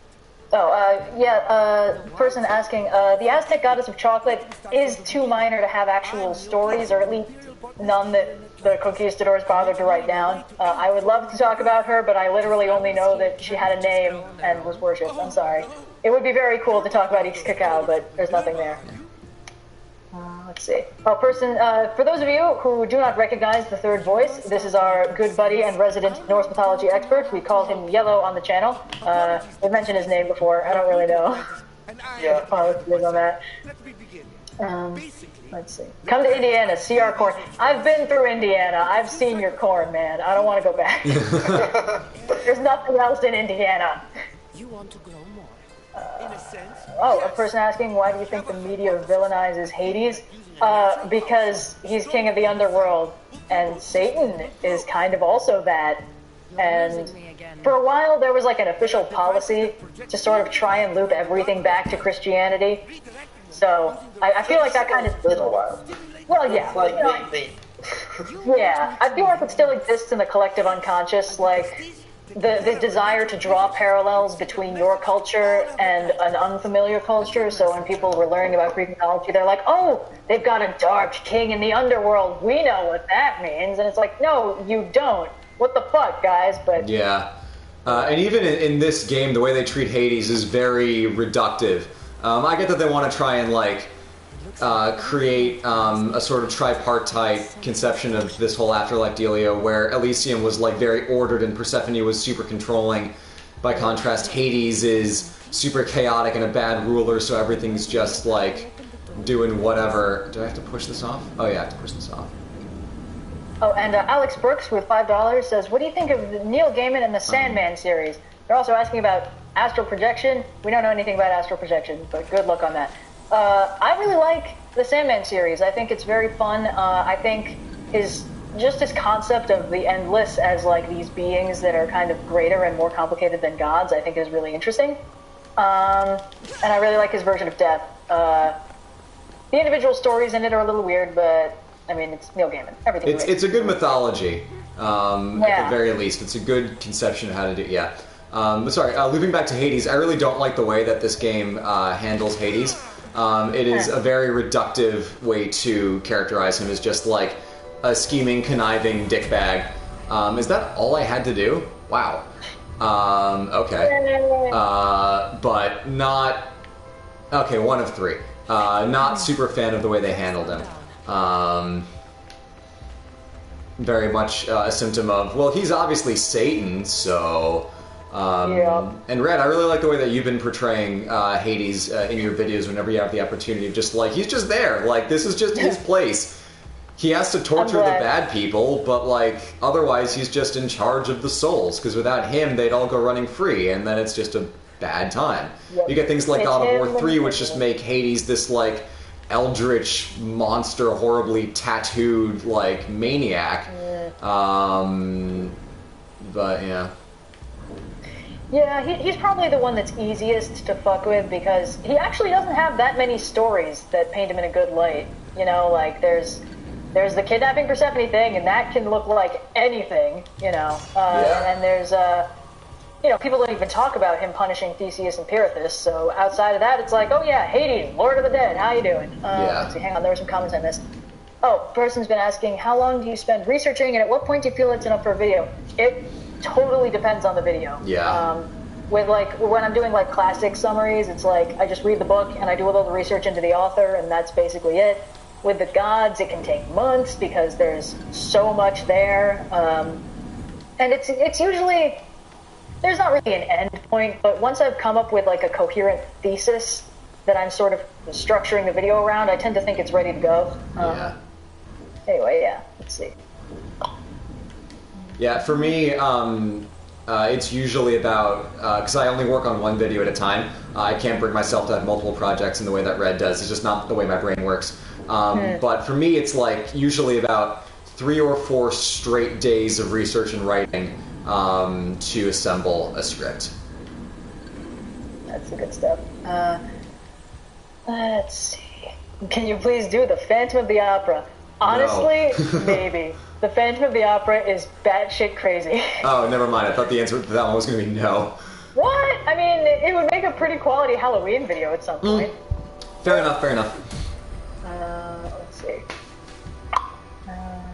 Person asking if I'll ever do a full color of Blue Oyster Cult's I Love the Night. Maybe. I mean, I don't really have any plans for it, but, let's see. Void Null with 100 more rubles, I think, asks, do you think Hades could be the origin of benevolent lich in fantasy and maybe the whole holy undead aesthetic? You know what? I feel like that comes from a lot of different sources. This is another thing I was thinking of making a video on, because there are a ton of different ways that cultures handle the concept of being undead. And some of it is, like, unexpectedly benevolent. Even in areas where the undead are usually bad, there are frequently stories about, like, this one's good, it came back to do a nice thing, and stuff like that. So... Because they're people. Yeah. They're dead people, but they're still people. Sometimes, and they act like people, usually. Well, sometimes. That's actually an interesting subdivision, because sometimes the undead act like people, and sometimes the undead, like, it doesn't matter how nice you were in life, what you are after that is not you. In Vulcan folklore, most of the time, that's how vampires are portrayed. That's true. Like, there's a million different ways you can become or make a vampire, but whatever causes it, you're not you after it happens. You look the same, you haunt the same areas, but it's not you anymore. And I kind of like that for the creepiness factor. You know, like any kind of horror thing that describes a thing as no longer being, you know, like a human, or like that's no longer a deer, or that's no longer a dog. You're like, oh shit, then what is it? That's so scary. And you know, a lot of cultures kind of paint all their undead like that. Like that's not Jimmy anymore. But you know, some of them are like, yeah, I mean, you're not different just because you're dead. You know, ghosts are friendly or whatever. It's kind of a subdivision. Sorry, go ahead. Yeah, and in Norse in particular, since of course everything goes back to Norse for me. But in Norse in particular, it's more that second one, except that the people who usually become undead are kind of jackasses. Yeah, that's often how it goes. Yeah. So they're occasionally nice undead, but there are way more really awful, scary undead. Yeah, sometimes, I mean, there are some versions where it's like, ghosts have unfinished business, and sometimes it's like, ghosts are just beings of pure malice, and those are two very different undead archetypes. Person's asking if we can recommend an actual good version of the Iliad. If you mean a translation, I think the most standard one is the Fagel's translation for the Iliad and the Fitzgerald translation for the Odyssey. If you want a fun translation, not the Photons, if you want a good translation of the Aeneid, David Ferry's new translation is very good, very poetic. There's a new translation of the Odyssey by, I want to say, Emily Wilson, which has gotten some praise and gotten some criticism. I am of the mind that it is interesting in what it tries to do, but it doesn't necessarily make it enjoyable to read because some of the phrasing is just constructed very oddly. But I would look up translations of the Odyssey and see what people say about what the advantages and drawbacks of each one are, because some are like, if you want a very analytical, like true to the roots of the Greek, here's what you want. Some are like, if you want this to make a lick of goddamn sense, try out this translation, but I'd recommend standard. Does it into Middle English, which is hilarious. Oh boy. We got a super chat from Nick Dear the Reader. Red and Blue, don't you think it's curious the Romans empowered for God of War, but not their own daughters and wives, barring them from holding public offices besides temple service? I think there are a lot of societies that treat their fictional goddesses a lot better than they treat their actual women, and I don't really think it's that surprising. Yeah, that's... For Aphrodite, it's... Sorry, go ahead. Sorry. It's much easier to have, like, oh, these are great and powerful inhuman goddess beings that are idealized, but women should stay where we put them and not kick up a fuss. You know, there's a total disconnect. You know, goddesses are not human women are not goddesses, so you can treat one real good and one real bad, and there's no cognitive dissonance there. Yeah. I mean, look at your most recent video on Atlantis, where Plato's like, yeah, you know, these ancient women were, like, super virtuous and could totally fight alongside the men, but, like, these modern women, not so good. Not so tale hot, as old you as guys. time. Tale as old as time. Yeah. There's so many stories where it's like, oh yeah, the fictional women are great, but real women, oh, so frustrating how they don't do what I want and have opinions and things. I don't know.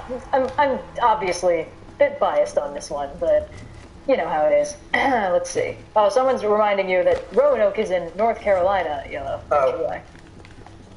Okay, because I said Virginia. Let's see. Oh, yeah, I have been considering making a video about that time Typhon beat Zeus's ass. It's not directly in the lineup, but it's a myth I want to cover. Let's see. Did you see the man with Damask, the Thanatos one? I couldn't hear you. I was too focused on the game. Did you see the one about Thanatos, the super chat? Oh, let me check. Sorry. Is Thanatos the original source of the modern depiction of the Reaper? Ooh, no, I actually know about that. So the modern image of the Grim Reaper as a skeleton with a scythe comes from English folklore, the Anku. A reaper with a scythe. The only difference is it had a wide-brimmed hat instead of a hooded cloak. And there was actually this one bit of folklore that, like, I believe it was that the Anku was an Anku for a year, and then they passed on, and then the first person who died in the new year was the new Anku for a while. But anyway, yeah, so that's why our image of death is Reaper Man kind of thing. So It's neat. yeah. I feel like Bugs Bunny might be trolling the chat, but it's all good. Person asking, do you ever plan on doing a video about LGBTQ, etc., god/figures and different mythologies? You've discussed some myths with LGBTQ plus themes before, but what about a full video? It's an interesting concept. There is the slight problem that this is always in the form of, like, modern interpretation. You know, it's not like our concepts of diverse sexualities are the same as that society's concept of diverse sexuality. So there's not really a direct one-to-one correspondence. I mean, there's been all kinds of papers written about ancient societies that had multiple concepts of genders and things like that. So, if anything, I think that the only problem I have with that, making that kind of video, is projecting our modern concepts of sexuality back into the past, not just the past, but like the mythical past. Yeah. It's a bit dicey. I mean, I don't know if you've noticed, but sometimes there are some pretty heated arguments over whether Artemis is a lesbian or whether Artemis is an arrow ace, and it can get really nasty because neither side is right and neither side is wrong. But both sides are extremely invested in being right. Yeah. So I don't necessarily want to invite that into my comment section, you know? No, that's a good call. Real quick, we got a super chat from Miles Florence. San Francisco City review. Red, have you been to San Francisco?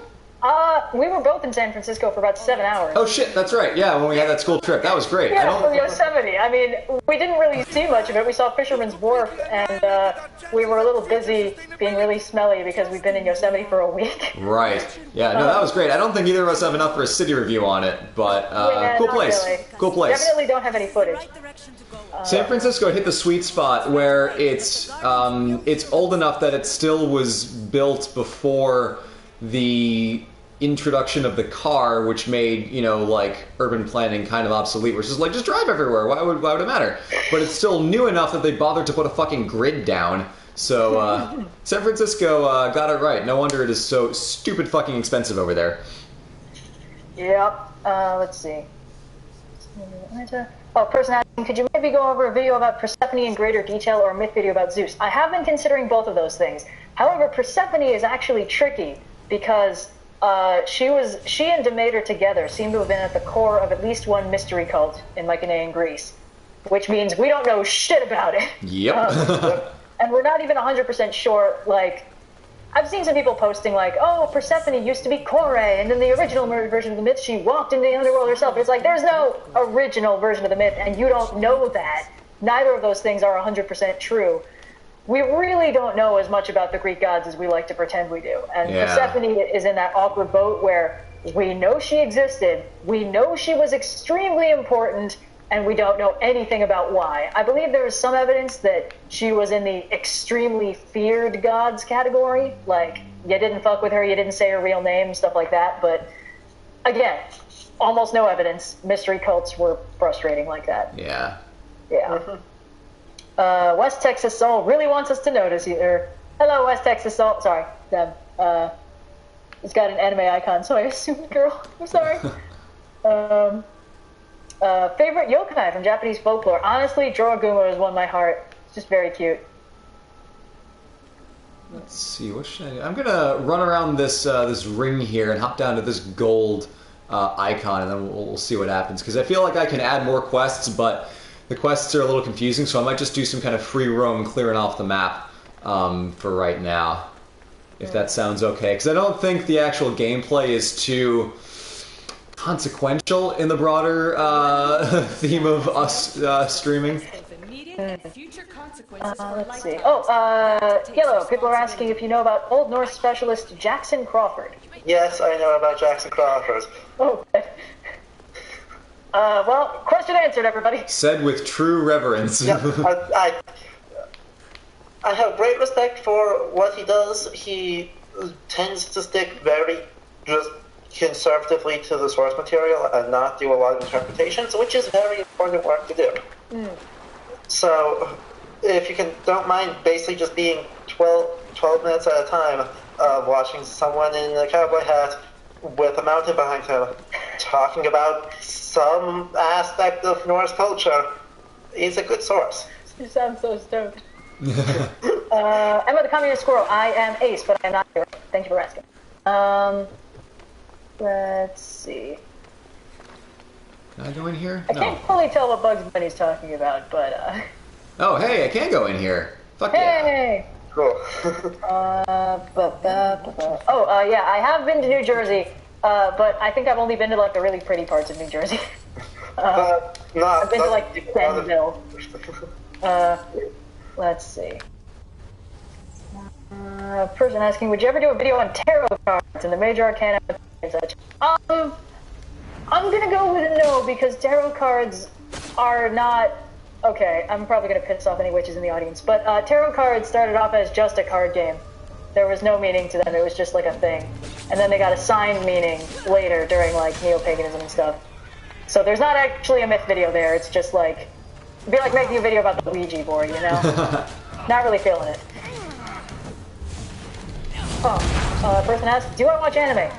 I did like a lot more when I was in high school. I still kind of think of myself as somebody who watches anime, but the last thing I watched was like the Hero Academia movie last year, and so I guess not really these days. That's a weird thought. Any chance for a video about the Nibelungen lead? Yes, actually. I have a script for that, but here's the funny thing about the source for that is it's actually not well written. Yeah, the Nibelungen lead is not enjoyable. The people who like the Nibelungen lead really like Nibelungen lead. Yeah. I personally do not enjoy Middle High German and their style. I just, I was looking into Fafnir because Fafnir's cool as fuck, right? He's like one of the 2 OG dragons, and then I read the story and it's like, not only is it boring, it's actually got like continuity errors and stuff. Like the writing is actually just bad, and it was so disappointing. Sorry, go ahead. Red, let's talk afterwards, because I got some answers for that. Hell yeah. Let's see. Washington. Will I get into Shakespeare? Oh boy. Well, I started on Shakespeare, but the videos are all old and not very good. I might need to revisit it sometime. It's a very satisfying feeling when someone's like, hey, can you do this? And I'm like, way ahead of you. Yeah. Comments on Medjed. I love Medjed. They are adorable. We don't know anything about them. It's the bedsheet ghost god. The box ghost! The box ghost. Let's see. Any chance of doing a video on Neza?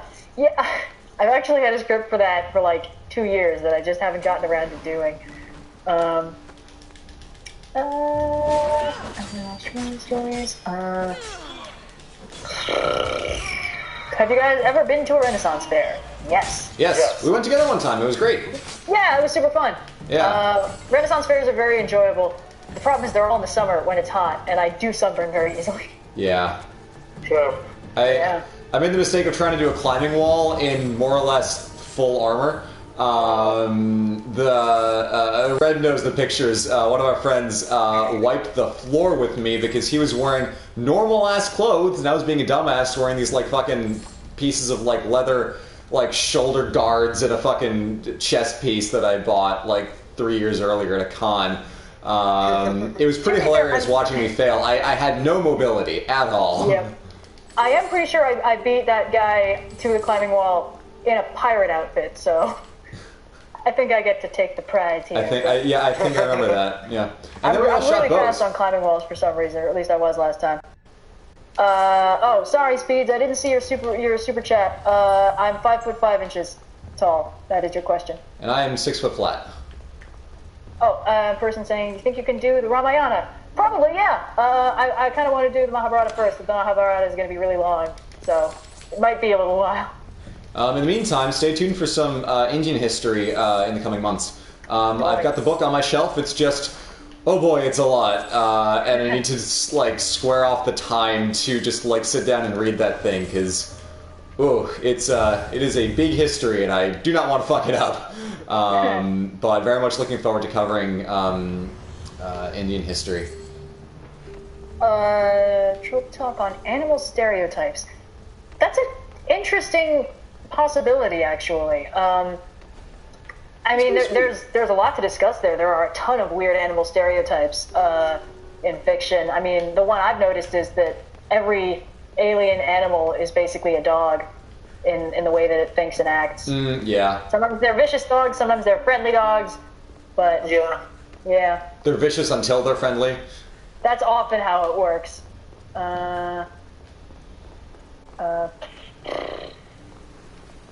Any chance on Dutch history video or the Dutch East India Company? Yeah, we talked about this. I'm hoping to do a whole video on, Dutch history from the independence of the Netherlands to the VOC, going all the way up, because there's a lot of cool stuff to talk about. I just need to get there first. Yeah. So one day, yes, certainly. Gregory Mouse with $5 says, any evidence the Green Man was ever more than an artistic motif on medieval churches? I've done a little looking into this. It looks like he might have just been that, but the question is, why was he that motif? Was there actually something before that in, like, the pre-Christian Celtic societies that was like, we're going to put this leaf man in our churches? I don't know. It might be one of those things that we just can never actually know because the information's been lost, but... let's see. Oh, does this Atlantis have walls of orichalcum? Have we seen any orichalcum lately? No. There's, I mean, we were talking about this in the very beginning. There's no, like, red metal. A lot of it's, like, white stone, some blue light, and gold trimming. Granted, we haven't gotten to this outer ring at all yet. I'm going to do that next. But from what we've seen, no walls of orichalcum. That said, in the main game, orichalcum or orichalcum, I guess, is a blue glowing metal. So if you accept that the orichalcum in this game is just straight blue, then yes, but not in the typical way that it is mythologically supposed to be, red. Red, yeah. Oh, West Texas Soul. Sorry, I have never been to Six Flags, and I'm sorry I didn't see your comments earlier. We really can't actually see or respond to every comment. There's a lot happening. Chat goes very fast. What do you think about the movie adaptation of Cats? As we've said, looks like a living nightmare.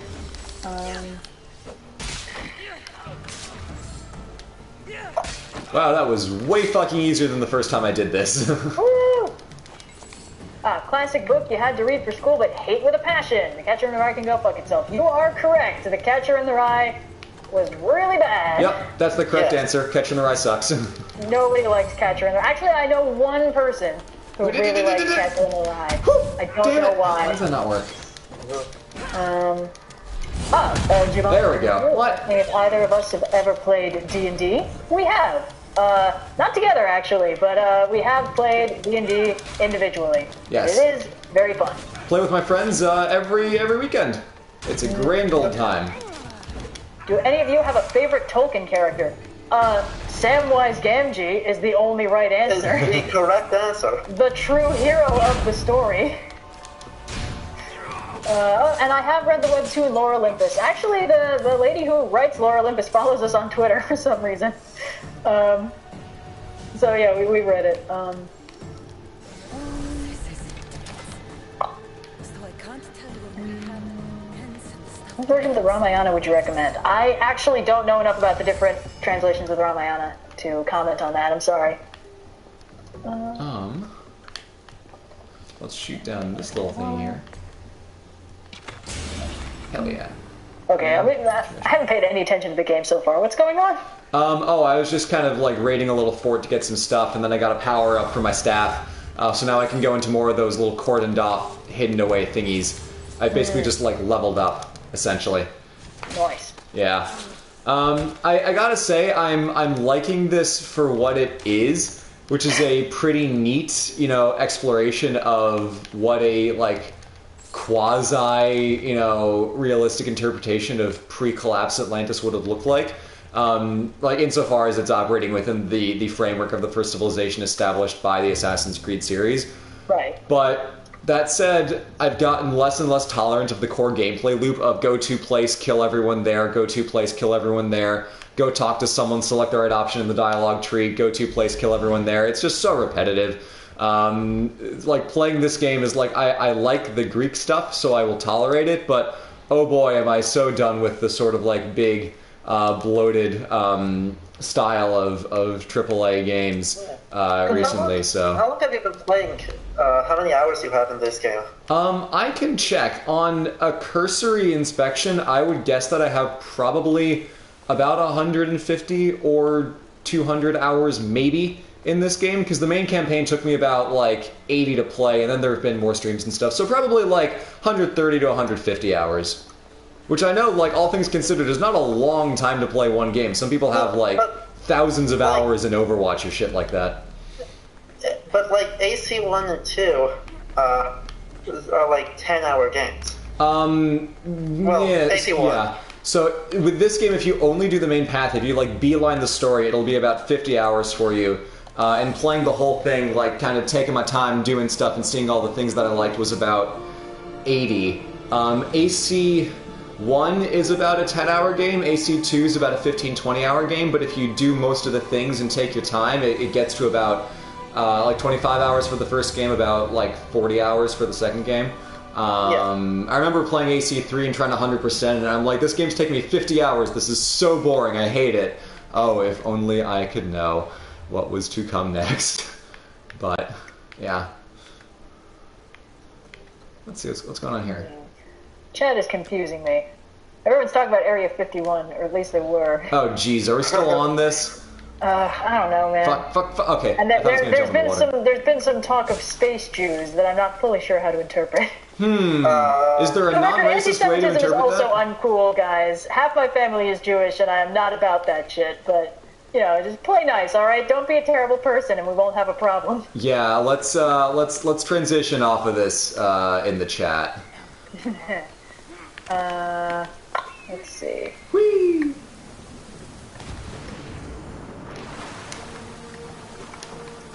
American Gods. Yes, let's talk about American Gods.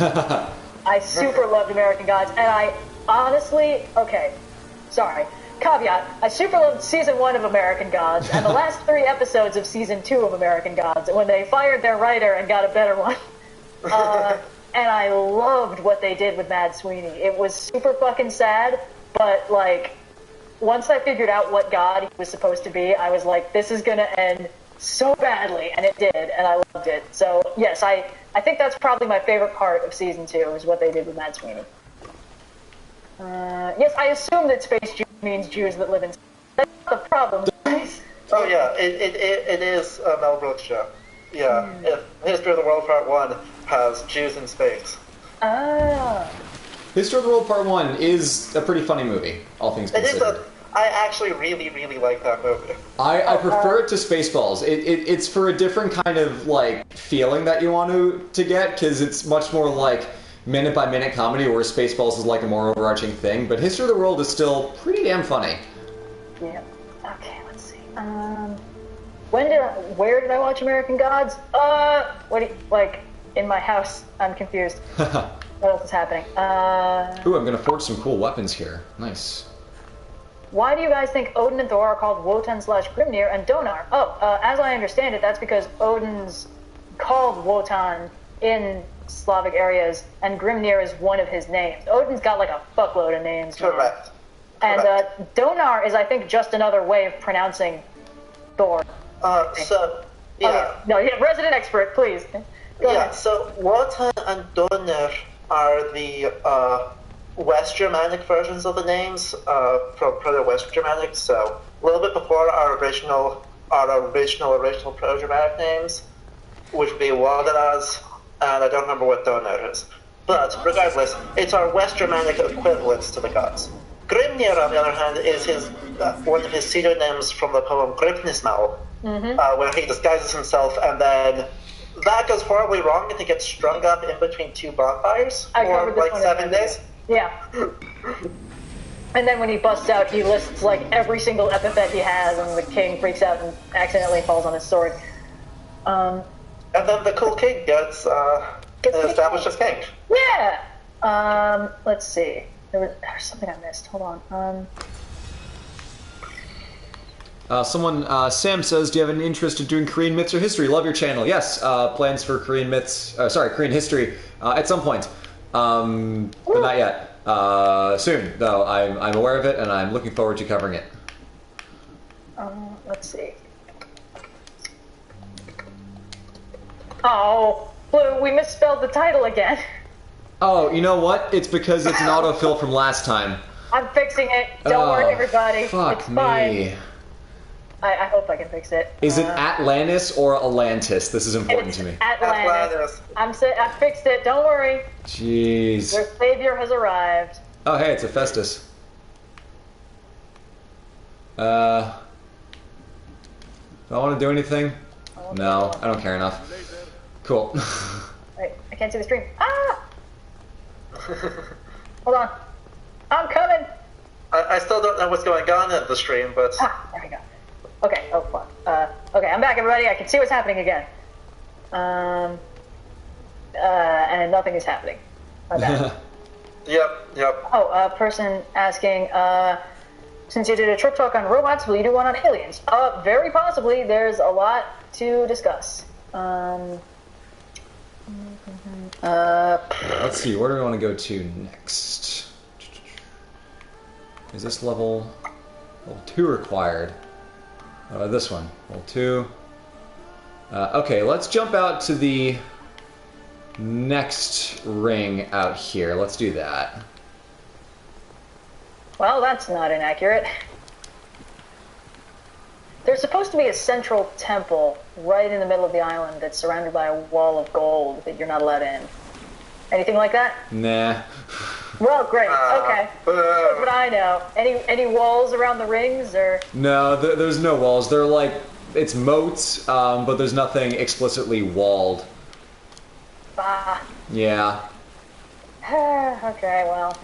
Yeah, they've got like the whole hub and spokes thing, which is not even quite correct. It's supposed to be 3 discrete rings, but I mean, honestly, it's at least the fact that it is ringed is kind of like lowest requirements for attempted accuracy. So I will take it, but Do we have a way to like stream Breath of the Wild? I was just trying to think of fun video games we could play. Yeah. The Switch does not have the same kind of streaming capabilities that I'm aware of the PlayStation, where you just push the stream button and it streams. We need to buy like a capture card and stuff. Again, it's not impossible, but try to play some Breath of the Wild with Cyan. I'm bad at it. Hollow Knight. I've heard of that. I don't actually know much about it. Oh yeah, I'd love to play Hollow Knight. If there's interest in that, we can probably consider that. Yeah, Red, Hollow Knight is basically a sort of Metroidvania 2D puzzly-ish platformer adventure kind of game where you run around as a sort of little like bug guy in a Art Deco 2D, super like gorgeously animated underground insect city. Yeah. It's super gorgeous, so cute. and it's an incredibly well-designed game, very challenging, but like good combat mechanics and stuff like that. I'm looking forward to playing that. I don't know if I want to stream it, because I feel like I need to have at least a cursory knowledge of the game I'm playing, so it's not just woefully embarrassing to me. But we can talk about that later, because I've got like 100 hours in that game. oh, sweet. Okay, good to know. Hold on, I'm gonna turn on my AC because I'm dying in here. Yep. Also, for those of you who are just joining and do not know, the third person on the stream with us is our good buddy and resident Norse mythology expert. He goes by Yellow on the stream. He is cool. We like him. Thank you. Yes. Oh, I'm so tired. Let's see. Oh god, is there Pokemon controversy? I haven't been keeping up. There's this whole thing about how they're not having all the Pokemon in the new game for balance, which like is smart game design, and everyone's like, oh, but my Pokemon. I'm not sympathetic to it. And I've read one of the American Gods short stories, the one where he fights Grendel, actually, and I really like that story. It's very cool. I don't know who that is. Alright, let's go check out what's over here.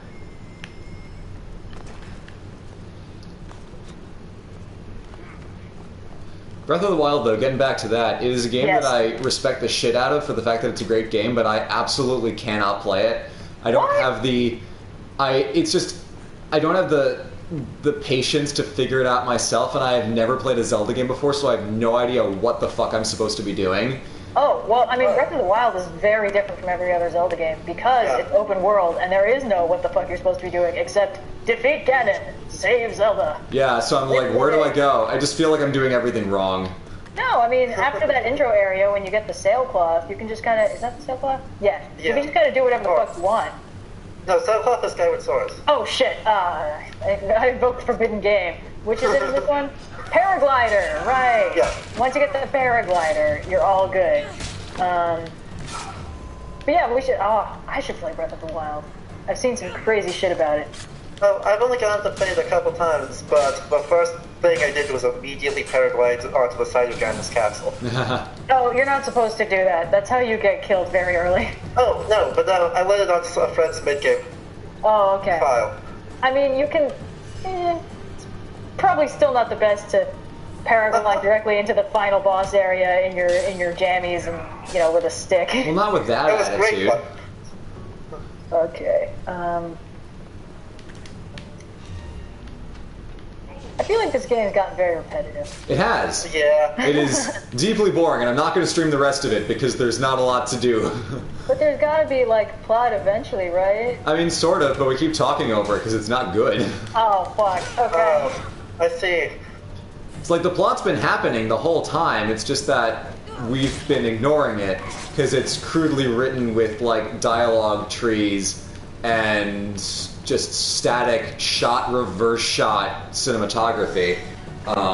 Which is like, great, I get it, you can immerse yourself by making your own choices, but that doesn't help if the story is boring. Which is something that I've been angrily messaging Red about late at night of like, what's with narrative bloat? All these stories are bad because they think that length is synonymous with quality. Yep. So I'm just, I'm so done with these kinds of games, stories, television shows, you name it. After Game of Thrones, I'm like, this is bullshit. No story that sets out to be this long and dense is going to actually end up good. Because there's so many moving parts to keep track of, it's just impossible. I've become extreme in my hot takes, and I feel like no story is worth being over 100 pages unless it actively earns its runtime. Most of them do not. Yeah. I mean, this is not a new problem, but it's definitely a problem. Yeah. Yeah. Oh, The number of epics that have to go through lists of names just to keep everyone on the same page. can you make a bit about Gulliver's Travels? Quite possibly. It's not immediately planned, but it's a good possibility. And have you seen Over the Garden Wall? Yes. Yes, great. I have. And so is Blue. It's amazing. I got Red to watch it a couple months ago. It was so good. I think that kept me up till like 4 a.m. or something because it's only 10 episodes. It's pretty deceptive, but whoa, there's a lot going on. I had a hard time going to sleep for a couple nights because, fun fact, my name is Gregory. One of the characters' names is Gregory, and when the bad beast guy says, "Come, Gregory," I would just like play that over in my head and freak the fuck out in the middle of the night. It's rough. I just kind of like how ridiculously and inexplicably operatic the show is, and I mean that literally. Like most of the actors that aren't, Elijah Wood, are opera singers. The Beast is like a baritone, like a bass opera singer. I looked them all up on Behind the Voice Actors because I'm a nerd like that. But it was, I don't know, it just produced such a unique sound. And it was such an interesting show. Yeah. If you go back, you hear various points where there's opera singing in the woods when the Beast is not there yet in the story. It's like, oh shit, he's right there. It's good and spooky. Let's see what else is happening. There's been one that's been posted for a while of red, blue, and yellow. What are your favorite monsters and what myths are they from? Oh, okay. I don't really have a favorite monster, I think. I like the Chimera. Classic, the Chimera. But still very, very in-depth. Yes, there will be a new Journey to the West video, guys. You can stop asking about it. Every time you ask, it gets delayed another week. It's not about the destination to the West. I made that joke earlier. I feel bad. It's funny that everyone's baffled that they know your name now. It's like, for a while, we were just using your name in the videos until we decided not to. Yeah, like, I've been addressed as such in older videos. I mean, the College Hell video, which everyone seems to really like. Yeah. So, it's like the 5th word in that video. By the way, our College Hell video was blocked in every country on the world about a week ago for 2 seconds of Highway to Hell in the end. That video is 4 years old now. I think it was Warner Music Group was like, how dare you? They didn't even copyright strike our channel. They just claimed the video and blocked it. They weren't even making any money off of it. They were just making it so nobody could watch it. So I removed the music. I filed a dispute. They haven't addressed it yet. They have another 3 weeks or something. And until they address it, and they really should remove it because the music isn't there anymore and their claim is not valid. If they don't remove it, the video is just permanently demonetized, and so that's fun. We might end up re-uploading it if they're that whiny about it, honestly, because everyone really seems to still like watching it. It's held up despite my inability to speak into a microphone.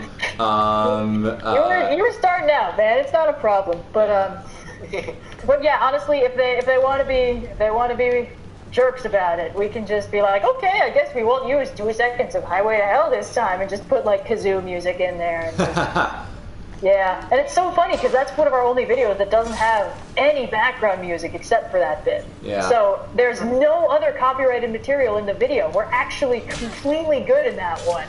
So if they don't get rid of the claim, I mean, we actually have we could probably go after them legally if we wanted the hassle. We probably shouldn't, though. No, it's absolutely not worth it. Not really worth it, no. But it would be so satisfying. Actually, it's more satisfying to just screw them out of whatever money they wanted to make on it. Yeah. Okay, cool. Petty revenge it is. Rant over. Now we kill. Sorry, guys. It was a trying day. And then 2 days later, UMG claimed what was it? One of my videos for number 2. A Shostakovich piece that was playing over the end credits, and they were like, Trope Talk, you right? can keep the video up, and we'll take all the money from it. And I was like, Jesus, okay. I mean, what the fuck? YouTube is weird, guys. Copyright is complicated. Yeah. Oh shit, I missed someone's super chat. I'm sorry, I'll go back and look. What was it? I found it. Are you going to do more videos on Japanese mythology? I mean, probably. None of my immediately prepped videos are about it, but I mean, there's a lot there to talk about. There's also one that just has never-ending story to it. I don't know where that one comes from, but it was for $5. So yes, thank you for the money. I don't know what you're talking about. Valroyeux asks, do either of you watch anime and maybe JoJo's Bizarre Adventure? Oh shit, is that a JoJo's reference? Come on, man. I've seen 3 episodes of JoJo's Bizarre Adventure. The first 3 episodes. I have seen whatever the internet has put on in memes. It is utterly batshit in a way that I actually really like, but I haven't sat down to watch the rest of it yet. Okay. And I had there are some shows that I've watched where the context in which I watched it really made the experience. Like, I watched the first 4 episodes of Stranger Things at 3 a.m. in a friend's apartment when I was visiting him in Urbana-Champaign. That'll do it. Sleep deprived, Right. like, stored up on insomnia cookies. And that's what made the experience. Like, I haven't been able to get back into Stranger Things because I can't recapture that perfect environment. And JoJo's Bizarre Adventure, same boat. Up till midnight, friend's apartment, having ordered Chinese food. One of my friends was falling asleep. The friend whose apartment it was owned a cockatiel named Pikachu who was like climbing all over me, and I was like, this is the true JoJo watching experience. Nothing else will measure up. So This is true. Yep. That's And there was hilarious. one more super chat for me, actually. €2 for any opinions on Volsung the Saga. Ooh. It's the Diva London lead, but way better. And way more detailed. And not Corroborated by other places. fuck yeah. So, yeah, that is one that I suspect sometime in the future you may hear more about. Yeah. It is funny when you get just like redone versions of a story that are unambiguously better in every way. It is a rare treat, but it is fun when it happens. Volsung is a little bit older. Okay. Yeah. Let's see. What's your favorite god? I like a lot of them for a lot of different reasons. I don't really have a favorite. Queercore Central, Emma the Communist Squirrel has posted trans rights a couple times. Sorry I didn't respond.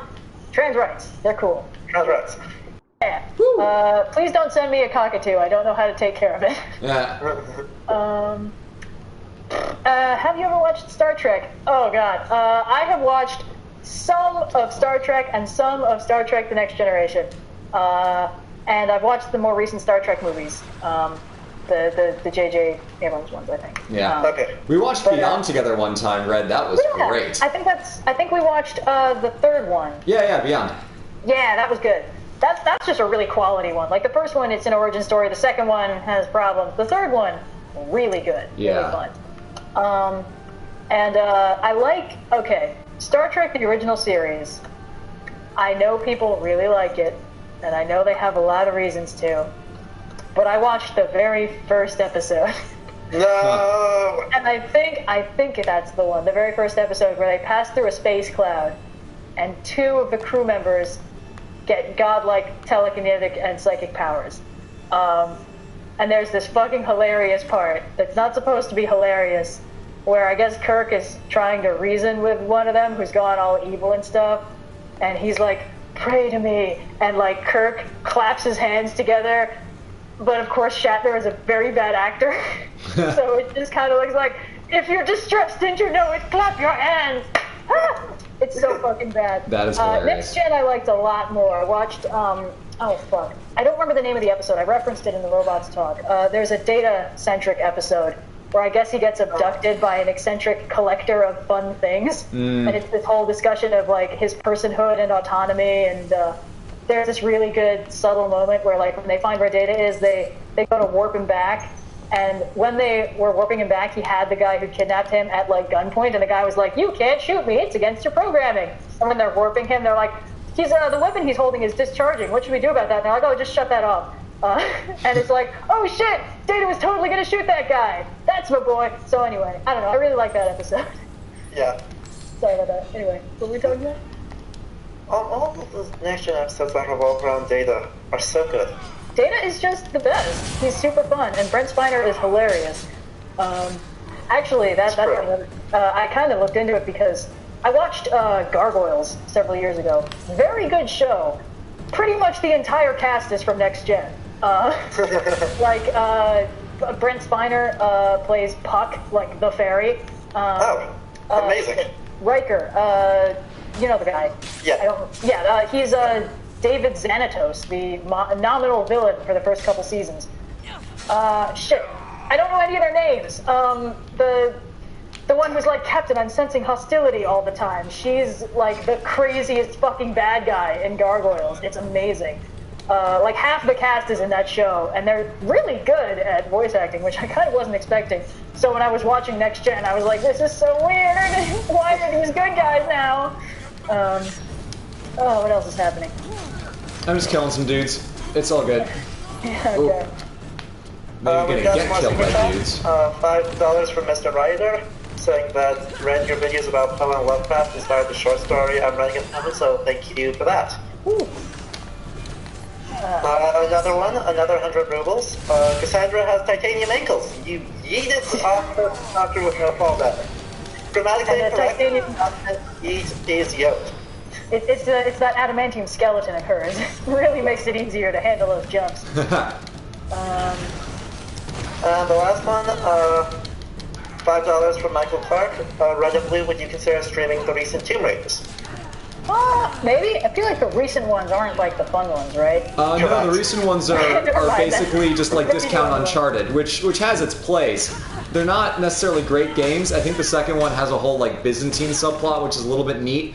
But they have National Treasure-esque historical accuracy, but could potentially be fun. I don't know, that might be a longer conversation for later, but I had no interest in it before. Maybe though.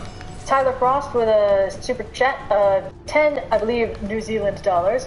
Thanks to your Trope Talks, I'm writing a book with one of my protagonists being an asexual demon, but since I am not, can you give me some tips on how to write them properly? Love your videos. Well, thanks for asking. Basically, you can write this character however you want, really. The only core quality of being ace is that you are not sexually attracted to anybody. And honestly, that is the only thing. You can still totally be romantically attracted to people. You can still do physical things with people you care about. It's, you know, it has no bearing on what you do. It's just what you like want to do and how you feel about people. So you can write that all kinds of ways. They can be all kinds of romantically oriented. Don't really want to hijack the stream or just talk about this, but you know, there's tons of possibilities. Just like the way they are attracted to people is going to be less physical than it would otherwise be, I guess. I don't really have a frame of reference for how it is to not be ace, so I can't really phrase this in a very meaningful way. It's like, well, it's just, you know, do what you do. But I don't know. They're you know, a person. They can be all kinds of complicated things. Sorry, that wasn't necessarily very helpful. Well, I mean, one thing that we've talked about before, Red... Oh, I'm sorry, Brianna Schmidt, you've got some comments that I haven't seen. Crazy, yes, I am ace, that is why I'm talking about it. But Red, one thing that you mentioned before is, like, just because someone is asexual does not mean that they are blind. Yes, like, yeah. still able to recognize, like, attractive people being attractive. And, like, granted, everything's still, like, personally subjective, but, like, it's not, yeah. Yeah, some people are, there are a lot of extremely pretty people out there, and there are a lot of people where I'm like, that person is distractingly cute, and that is literally as far as that goes. It's like, okay, cool, I've looked at him, I'm good. But, don't really know how that compares with everybody else. Shit. I missed. Oh yeah, and good point. Asexuality is a spectrum. Some people are, I think gray ace is still a terminology where it's kind of a mild thing. There are some people who are demi, where they are not attracted to people until they've gotten to know them really well, and then they're like, oh, cool, now I find you attractive. So I don't really know how either of those work from the inside, but, you know, good luck. Hang on. Brianna Schmidt, I'm really sorry, I can't find your amazing theory that I've not seen. If you post it again, I can try and talk about it. Yep. Reign of Alex, I would be honored to have a character based off of me, thank you very much. Assassin, I am not demi-ace, I am pan-romantic ace. So everybody is pretty, but that's as far as that goes for me.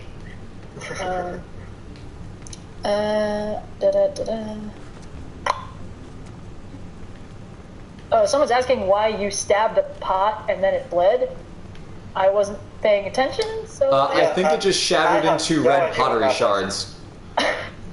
Glue, I think your mom's in the chat. Oh, possibly. I won't get too hung up on labels, I'm sorry. Don't worry about it. It's sometimes when you spend your whole life feeling subtly wrong because it seems like everyone else knows something you don't, and then you find out that there's a name for that, that can actually be very, like, it can be very nice. It can feel really good. So it's not necessarily getting hung up on labels if you're like, oh wow, this is a thing, I'm not just crazy. Loosely gaming, that is a common misconception. It is not that ace people have no sex drive, it is that they are not sexually attracted. There are some ace people that still do, you know, physical things with their partners because they're like, it feels fine, I got nothing better to do. So, it's complicated. It's also very personal. People have very different attitudes towards this. Yeah. Spectrum, non-monolithic. It's a deep issue that varies very much from person to person. Oh, yeah. Oh, maybe you were just trolling, actually. Never mind. Good faith explanation removed. Also from earlier, hi, Mom. I mean, when you're calling me an SJW, I'm like, maybe you're not actually that interested in the politics of sexual orientations and such. Maybe you just want to start a fight. Hey! Yeah. It really is amazing how you can just see based in some people's vocabulary whether they're even like trying to be authentic and genuine in their desire to learn something or whether they just want to start a fight. Oh, like, yeah. It really is hilarious how like easy the red flags have gotten to identify. Like, oh, you're just trying to be a dick, or like, oh, you're actually trying to ask questions. It's funny. Yeah. Yeah, well, you say funny. I say funny to describe a lot of things that aren't actually even slightly funny. Yeah. Kind of a problem, actually. Brayden, hello. Hello. Thank you for the $5. Hello, Brayden. $5 in the heads up. Let's... Oh, and someone once has been asking a lot about Marvel and Norse mythology, so I'll just use this as a chance to plug the Discord, since I did a thing about that you can just read whenever you feel like on the Discord for overly sarcastic productions. Woo! Cool. Chat's gotten real confusing all of a sudden. Chat is confusing. I mean, chat's always confusing, but... let's see. Yeah, sorry, some of the people are like, yeah, finding a label where you're like, oh shit, I'm not crazy, I'm this. It's like, yeah, it's honestly, it's a very good feeling, because you can...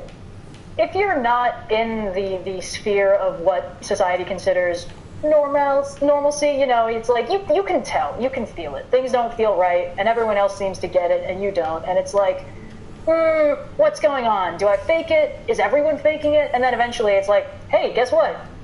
Everyone's not faking it. You're just this. And it's like, holy shit! Okay, cool! I can actually just be my authentic self without having to pretend to be something that I thought everyone was. So, it's cool. I don't know. I think some people do let themselves get a little too hung up on finding the exact right label that they can assign themselves, but that's not really this. This is more like, oh, cool! Everything makes sense now, not, okay, but maybe if I add like another couple descriptive words to it, I'll really polish it up and get it exactly right. If I put more ability points into this, then I'm getting there. Yeah.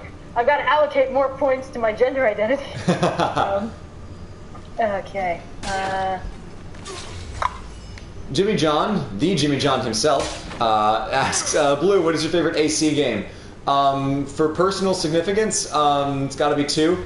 For enjoyment of playing, probably Brotherhood, because that's when the game became mechanically polished enough that you could like just wreck shop in the streets of Rome as Ezio, but it was still like true to the core of just like explore the city, enjoy yourself. Revelations was good, but it kind of lost a little bit of its spark because it was made in just such cramped development circumstances. And then 3 was trying to bite off way more than it can chew. 4 was great. 4 was doing something different, but really something neat and fun.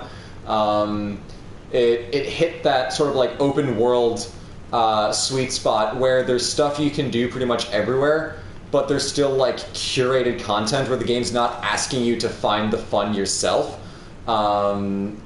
And then after that, it just got messy. So Yeah. Rogue I like because it's very... Ryder, I won't read that super chat out loud, but thank you for the $10. Video on Stephen King. Probably won't do a video on Stephen King's books. I mean, they're there's like some modern classics in there, but it's a little too modern and a little too weird for me. Yeah. Just wrecking this guy's there's head. a lot more like trolling in the chat than there was last time. Maybe I just wasn't paying attention last time. Oh yeah, from the little bit of JoJo's Bizarre Adventure I've seen, I quite liked it. It's utterly bonkers, and I knew it was utterly bonkers because, you know, it's been memed to hell and back, so I've seen all that stuff. But it's like, wow, this is actually, it's completely insane, but somehow it kind of works. Like, sure, they've been falling through this burning building for 30 whole seconds as they monologue their intentions at each other, even though I know this building is at most 3 stories tall, but that's fine. You know, we kind of fit. That is amazing. It's very, very odd. That's... Yeah. I don't know, what's going on in the game? I keep not looking away from it for like 5 minutes away. I'm raiding a fort. Different. Yeah, sorry. I just killed a big boss guy, and I'm gonna kill this guy too. Huzzah. Okay. Why? Okay. Loosely gaming, I feel like you might just be trolling the chat. But for the record, everyone who's streaming right now was also born before the year 2000, and by your standards thus also still has logic. So I'm not entirely sure why you said that. Maybe am I reading too far into the chat? Am I giving attention to people? Chat is just trolling right now. Yeah, best to ignore that kind of stuff. We got some more super chats. We do have some more super chat. Eric Schultz says, Blue can't watch Aquaman fighting to save Atlantis, and here he is playing a game that will probably result in Atlantis' destruction. Would you like to comment on the contradiction? Yes, this does not feature an extended sequence of someone falling into the Marianas Trench. End of story. Which was pretty cool, honestly. But yeah, I was sitting in like the beautiful theater, huge screen as Mira and Arthur dive into the water with a wide shot, and the flare is just illuminating this vortex of like deep ones swirling around them, and I was like, Blue probably shouldn't watch this movie. Let's see, and Melinda Bullock-Moore with $2 says, Red, could we get a Brian Blessed for old times? I hope that lived up to your expectations. What's happening? Val Royale makes a good point. It's almost as if JoJo was bizarre. You got me there. Someone says that argument for Tomb Raider is that their combined playthrough is less than AC Odyssey. That is a good argument. I like a curated, straightforward, contained experience. It is a good argument. So you're selling me on it.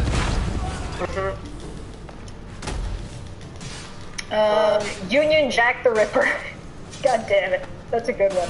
£5 to say, hey guys, big fan, was wondering, would you do how many of the old works have influenced modern day fandom, such as the Warhammer 40k universe? I mean, maybe. I feel like the social influences on Warhammer 40k are kind of complicated. Yeah, I mean,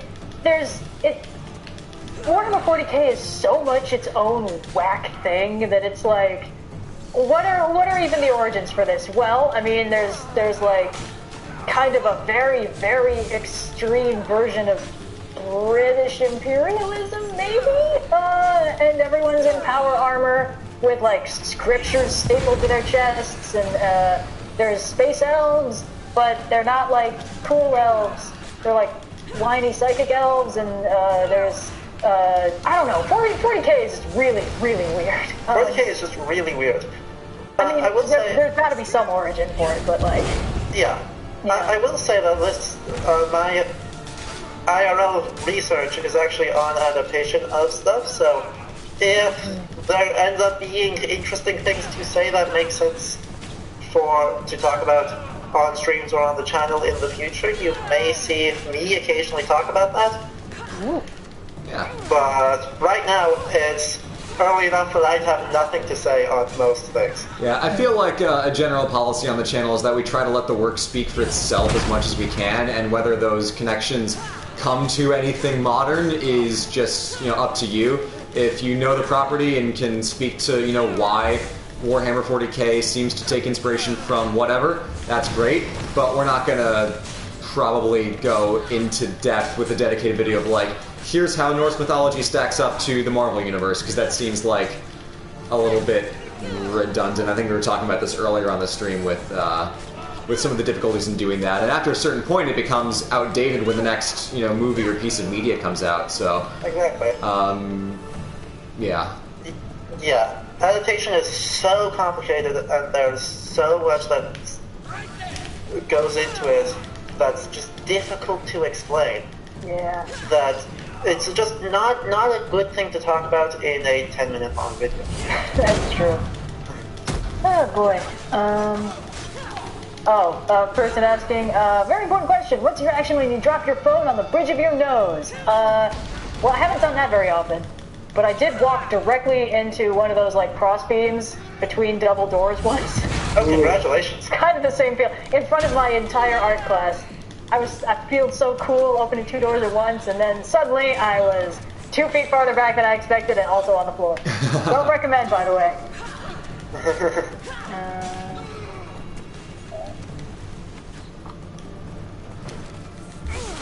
I seem to have just aggro this entire fort, which... Yeah. Oh well. You could have done that.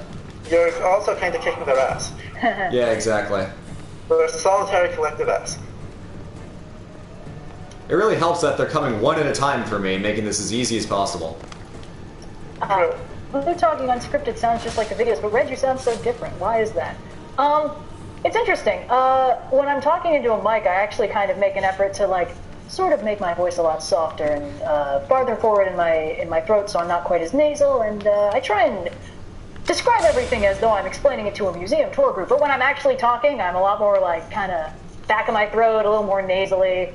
I don't know why that is. I guess it's just like a habit. But that's why I sound so different in person than on videos. Which is actually kind of funny. I guess I really haven't thought of that. But even like right now, I'm on this call. I'm projecting like whoa into the microphone, even though it's 2 feet away from me, because that's just the proper training of like doing choir of like back up straight, talk from your diaphragm. Whereas in real life, I talk slower. I'm not always. Philoctetes, oh wow, we're gonna beat the shit out of Hercules' boss. Oh, hell yeah.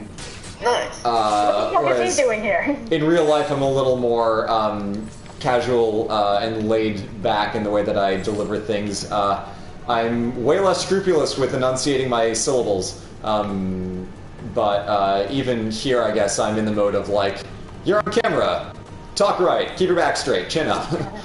Oh, okay, Brandishment, I see what you're talking about. I like the theory that Zeus absorbing Metis resulted in Metis encouraging Zeus from inside his head to sleep around and thus maybe produce the sun that would overthrow him. I like that theory. I don't think it was actually part of the original Greek mythology. I think it would make a fantastic premise for an urban fantasy story. I like the theory. Sorry I didn't see it earlier. Yeah, that doesn't seem like the kind of subtext that would actually be intended for a Greek story, because that's usually pretty laid out on the surface, but that is a great interpretation that I'm totally down for. Yep. Addison Gemis gives us $15, thank you very much, and says, Red and Blue, love the work you do. Any thoughts on doing anything with Haitian mythology? Quite possibly. I'd need to do a lot of research. I don't automatically know anything about it, but I'm very interested. Someone's been asking for Good Omens thoughts. I said earlier in the stream, really liked it. Mostly really liked anything about Trillian and Aziraphale. Everyone else I kind of could have done without, but that's fine. I studied math in college, to answer your question, Sam Marlowe.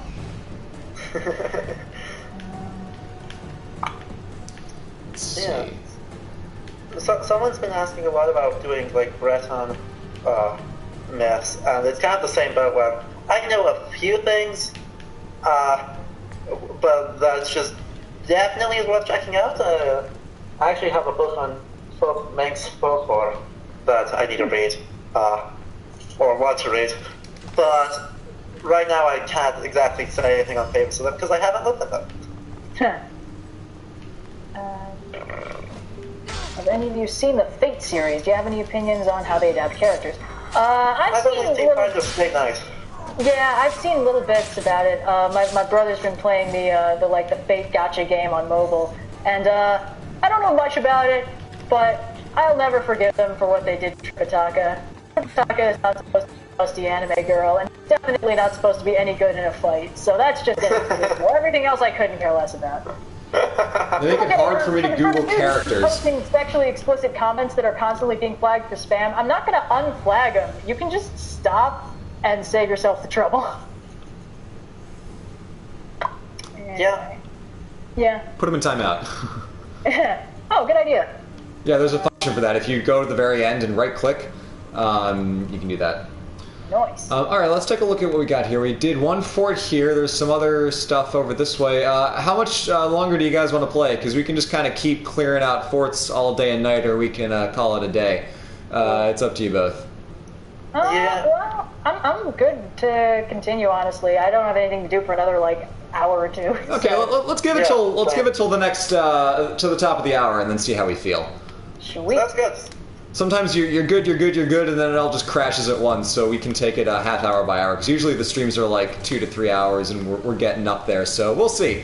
But I'm good here for another little bit. I want to go back to doing some research a little later today, but I'm also not really blocked for anything later tonight. Nice. And for those who've been asking, yes, I am going to continue the Wukong series. It is Journey to the West. It's not actually just about Monkey, and it's going to keep happening for a while. I'm witnessing mitosis here. Did you guys see that? Wait, what? Look at this crowd. They're budding. Wait, what happened? The crowd split from one guy into like here. Oh god. Boom. 4 people. This is nonsense. This game sucks. This is the real plague that's been ravaging the island. Yeah. Oh man, I'm looking forward to being done with this game.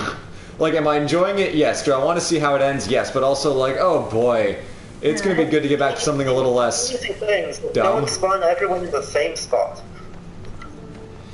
Okay, really good question from Nicholas Groves. In your opinion, do myths try to justify actions and morals, or do actions get inspired by myths? So, do actions turn to myths, or do myths turn into actions? I feel like both happen. That neither one is universal. I think you do get myths that are attempts to explain why things that happened, and I think you also get myths that then inspire people to do things. Because honestly, stories have a ton of impact in the way we see the world. You know, stories kind of tell us what should be possible, how people should act, how things should work. I think that the space of stories tells us how at least those authors feel the world should be, or is in some cases, like truly is. So I think that myths shape the way we see the world, but I also think that some myths are inspired by things that have happened. So probably fewer than people think. I mean, people are always trying to be like, what's the one time where the entire world went underwater, to explain every single Great Flood myth at once? And it's like, guys, that's probably just a bunch of different people making stories at different times. Anyway, but yeah, really good question. I completely agree with all of that. With the addition that sometimes that there is, like, you find something weird, and you come up with a story to, like, an example that I've seen interpreted is that there's someone in Norse myths called Starkadr, who's, like, a lot like Sigurd, except ugly and slightly less strong. But one of his appearances in the myths is when Sigurd beats the shit out of him and knocks out one of his molars. And the myth says that molar got used as the end of a church bell. There's one interpretation that says that that's maybe a mastodon tooth. Whoa! You are like, they found a weird tooth and used it as a church bell, and then afterwards someone was like, where did this tooth come from? And they took an already existing hero and inserted him into a story to create a physical object that exists. That doesn't surprise me. There are definitely a lot of stories that have, like, little explanatory myths looped in. But yeah, no, that's actually super cool. Let's see, hold on, there's a couple other super chats. Jimmy John with $5 says, did you think about doing a video on the legendary Ratatoskr from Norse mythology? Yes, I have considered it. I haven't really looked into it. I know it exists. There's almost nothing about Ratatoskr. He's mentioned twice in the entire Norse corpus. That's what I was worried about. Jazz Hands 1 with £5 says, Red, do you have any thoughts on doing an album of your covers? Because I know a lot of people would be happy. Thoughts? Legally a little complicated to make albums of cover songs of other people's songs.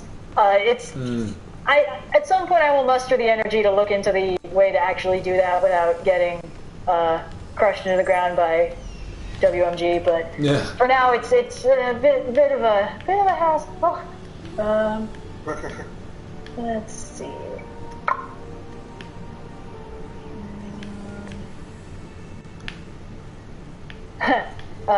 Any thoughts on the notions of SCP encrypted genre culture? Honestly, I feel like there's a lot of really cool modern, I guess, urban horror that's in the same vein as SCP and like r/no sleep, and I really dig a lot of it. Obviously, it depends on the writing quality, but just like stories that are plausible but really scary. I like every like 2 months or so. I'm like, I'm bored. I should read r/no sleep, and then I don't get any sleep, and I regret it. But you know how. Well, their advertising works then. Yeah, well, it really depends. Some of it's good quality, some of it's meh. Kodlak13 gives us $20 and no comment. Thank you very much. I like your profile pic. Person asking, would you two ever consider voice acting in a web series or bridge something? I would love to. Voice acting is one of those things I actually super want to do, but there's so much other shit happening that it's not super practical right now.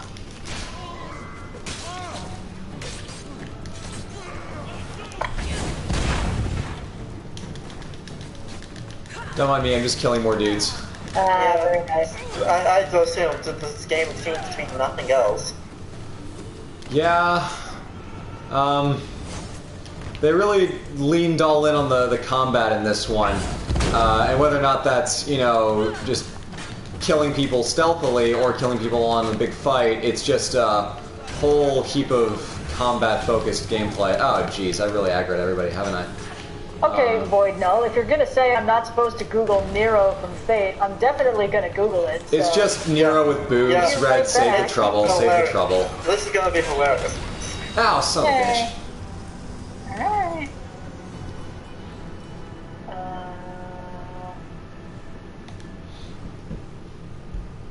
Yeah, one time I tried to Google search images of Nero and just found the Fate character, and I'm like, God damn it, why? Why is that just King Arthur in a red dress? Yeah. And it's not even a dress, it's been in the front. I've got more questions than answers right now. Yes. I guess the big question is, why the extremely prominent camel toe in the official character design image? Because reasons, I think. Okay. Other questions. This is like Emperor Nero, right? Yeah. Okay. Alright. Yep. Yeah, this is not good. Yeah. It's bad. It is deeply terrible. Don't want to make any unilateral judgments on this, but if all of your characters look the same, that's not good character design. Yeah. Yep. We got another super chat to distract us from that awfulness. Oh, thank goodness. What's going on? Have either of you considered doing any work on Zoroastrianism and Persian works like the Shahnameh? I ask because it doesn't mention much alongside videos of Iranian history. Ooh. I think that could be really interesting. I would also need to do a lot more research into that. I vaguely know broadly how Zoroastrianism works, but I don't. Also, isn't Zoroastrianism still actively practiced? Yes, that very is another small part. enclaves, but yes, it suffered a lot of purges in parts of the Muslim world because it was too strongly associated with paganism. And usually the rule was, if you're Muslim, great. If you're Jewish, fine. If you're Christian, okay. Just don't be pagan, and we'll be chill. So Zoroastrianism suffered a lot through the Muslim expansions. There are still some places where, it is still practiced, but those are rare. Okay, now I have to see what Fate did to Nobunaga. Hold on a minute. Red, save yourself. No, I gotta know. You know exactly what they did to Nobunaga. Actually, Nobunaga looks, a busty anime girl again, but kind of cool looking design-wise. Oda Nobunaga doesn't feel like he should be wearing this kind of outfit, though. Alright, I'm checking out. And Shoddy Viceroy with $4.99 says, y'all have inspired me to start writing again. The story I'm working on is going to have the Chosen One turn evil overlord to save the world. Thoughts? Could be very interesting. Good luck. Sorry. That sounds pretty neat. A lot of story premises are just fine on paper, and it's all in the execution to see how it works. Yeah. That is one thing that I've heard from Brennan Lee Mulligan of College Humor fame. He basically said one of the benefits to having a D&D campaign with an explicit end is that while I'm gonna die. That stories are kind of sold on their premises, but they're really built on their endings. So if you can take that premise and make a really satisfying arc out of it, you're solid. But the premise alone will not carry you. That said, sounds like a cool premise. Yep. Oh, Cutlock 13, I see you put in a message because you forgot to add it to your super chat. Personally consider The Rising of the Shield Hero to be a modern classic. What stories released in the last few years should be a modern classic? It's always kind of hard to predict what's going to stick, but I feel like this isn't really the last few years, but like the last decade or two. I feel like the Harry Potter series is kind of in modern classic status. And the impact it had on fiction. Yeah, for sure. Yeah. And I kind of suspect that Brandon Sanderson, everything he's doing is kind of falling into modern classic territory because it's already reshaping how we're seeing fantasy and his... I don't know. And Game of Thrones. Sorry, Game of Thrones. Yeah, right. I mean, I don't particularly like it, but it's definitely having an impact. It definitely is. I'll be curious to see if there's anything where it's at 20 years or 30 years from now, as to whether everyone just goes, okay, we are now tired of this type of story, and goes back and its influence declines a little bit. Yeah, especially if he, never finishes the series. Yeah, I was saying a little bit earlier, but some of the dangers with that is, like, if you're going to set out to make a giant, like, world-spanning story, you have to commit and you have to be able to deliver, because, Harry Potter is a complete, like, front-to-back character arc story even through the first book. And it earns its keep because it's so deep and so well constructed throughout the whole series. But there's so many books that are going to try and be this world-spanning, I'm going to tell you every single detail about the fucking postal service in these 6 different empires, but don't lack the character depth or, like, the storytelling quality to actually justify their runtime. So what I was kind of griping about earlier of, like, narrative bloat is I hope that we get some sort of counterbalance to the idea that if I write a bigger story, that makes it better. Because that is a dangerous notion. Yeah. God damn it, not him, the other guy. Talk about that. Because I think it's very important to have, world building is very important. It makes your world actually hold together. And if you want a story that makes sense if you look at it for more than 5 minutes, then you have to world build. I mean, I really like Harry Potter, I really like how the books are written, but they don't make sense because there's no actual world building in there. And the more J.K. Rowling tries to add world building after the fact, the more it becomes obvious that there was no world building there to begin with. Correct. But just because you have the world building foundational doesn't mean you need to tell everybody all about it. This is part of the reason why I have so much trouble getting through the Silmarillion, because it's just all the world building, and it's like a textbook. It helps make some things make sense. Sorry, go ahead, Adam. Yeah, my internal thing with I'll get back to Harry Potter because I have feelings, but my thing with the Silmarillion is always the first 2 parts of the Silmarillion are just a textbook, and then about chapter 4, after Baron and Luthien, it gets good. So just skip into the Quintus Silmarillion part of it if you're going to try that again. Yep. Sorry, real quick before I get back to the world building thing. Brian Real with a super chat, $5. Rick, who's your favorite asexual character that you've come across besides Artemis? There are maybe 6, and Jughead Jones from the comics is the best version, and I hate what they've done with him in the show. Anyway, world building. Yeah. With Harry Potter, if I can finish that thought. Yes, go ahead. The thing I stopped liking the Harry Potter books after they start trying to do more than just Hogwarts. Yeah. Because the part where you start need like books 5 through 7. Oh, yeah, that's fair. That is kind of when it stopped being as fun. But I had an example I actually kind of wanted to get into of somebody who's clearly doing this really right, and it makes sense why. So a lot of you probably at least know Critical Role exists, and those of you who do most likely know that they did a first campaign and they're doing a second campaign, and Matt has like the entire world fleshed out to a kind of scary degree. And well, I think there was like they do these talks episodes after games. Talks Machina, yeah. Yeah, and at one point, I think Sam Riegel kind of jokingly asked if there was like a drug market in the city, and Matt mentioned like, yeah, there are 2 controlled substances with underground markets in the city, and Sam was like, what the fuck? And Matt's like, well, you didn't ask. But he's got like the whole economy worked out, and somebody mentioned one of the characters in Campaign 2 has family from like this city, and the city was mentioned in like the first campaign early on as a place where this wine had been imported from.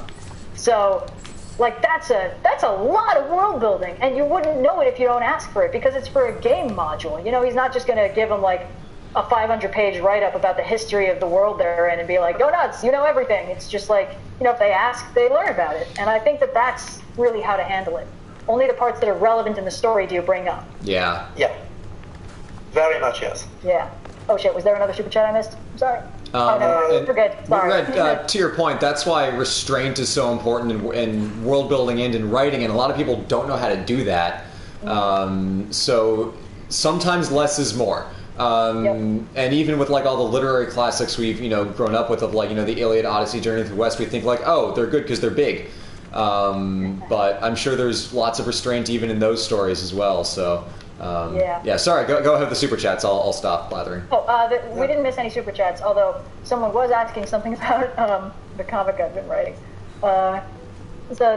Basically there's a thing where I have a system of life magic, and sometimes if that goes bananas, it does very, very bad things to all the living things around it, like makes them mutate and stuff. And this is actually not... I didn't come up with every part of this concept. There's a lot of stories where it's like, oh, healing magic is basically body shaping magic and can do very bad things if misused. So it's not. I'm not the first person to come up with this. There's sometimes people make it so like healing magic is just unilaterally good magic, and I was like, that's boring. Let's make it the body horror magic. So that's why that exists. It's not really a spoiler. Anyway, back to the subject at hand. I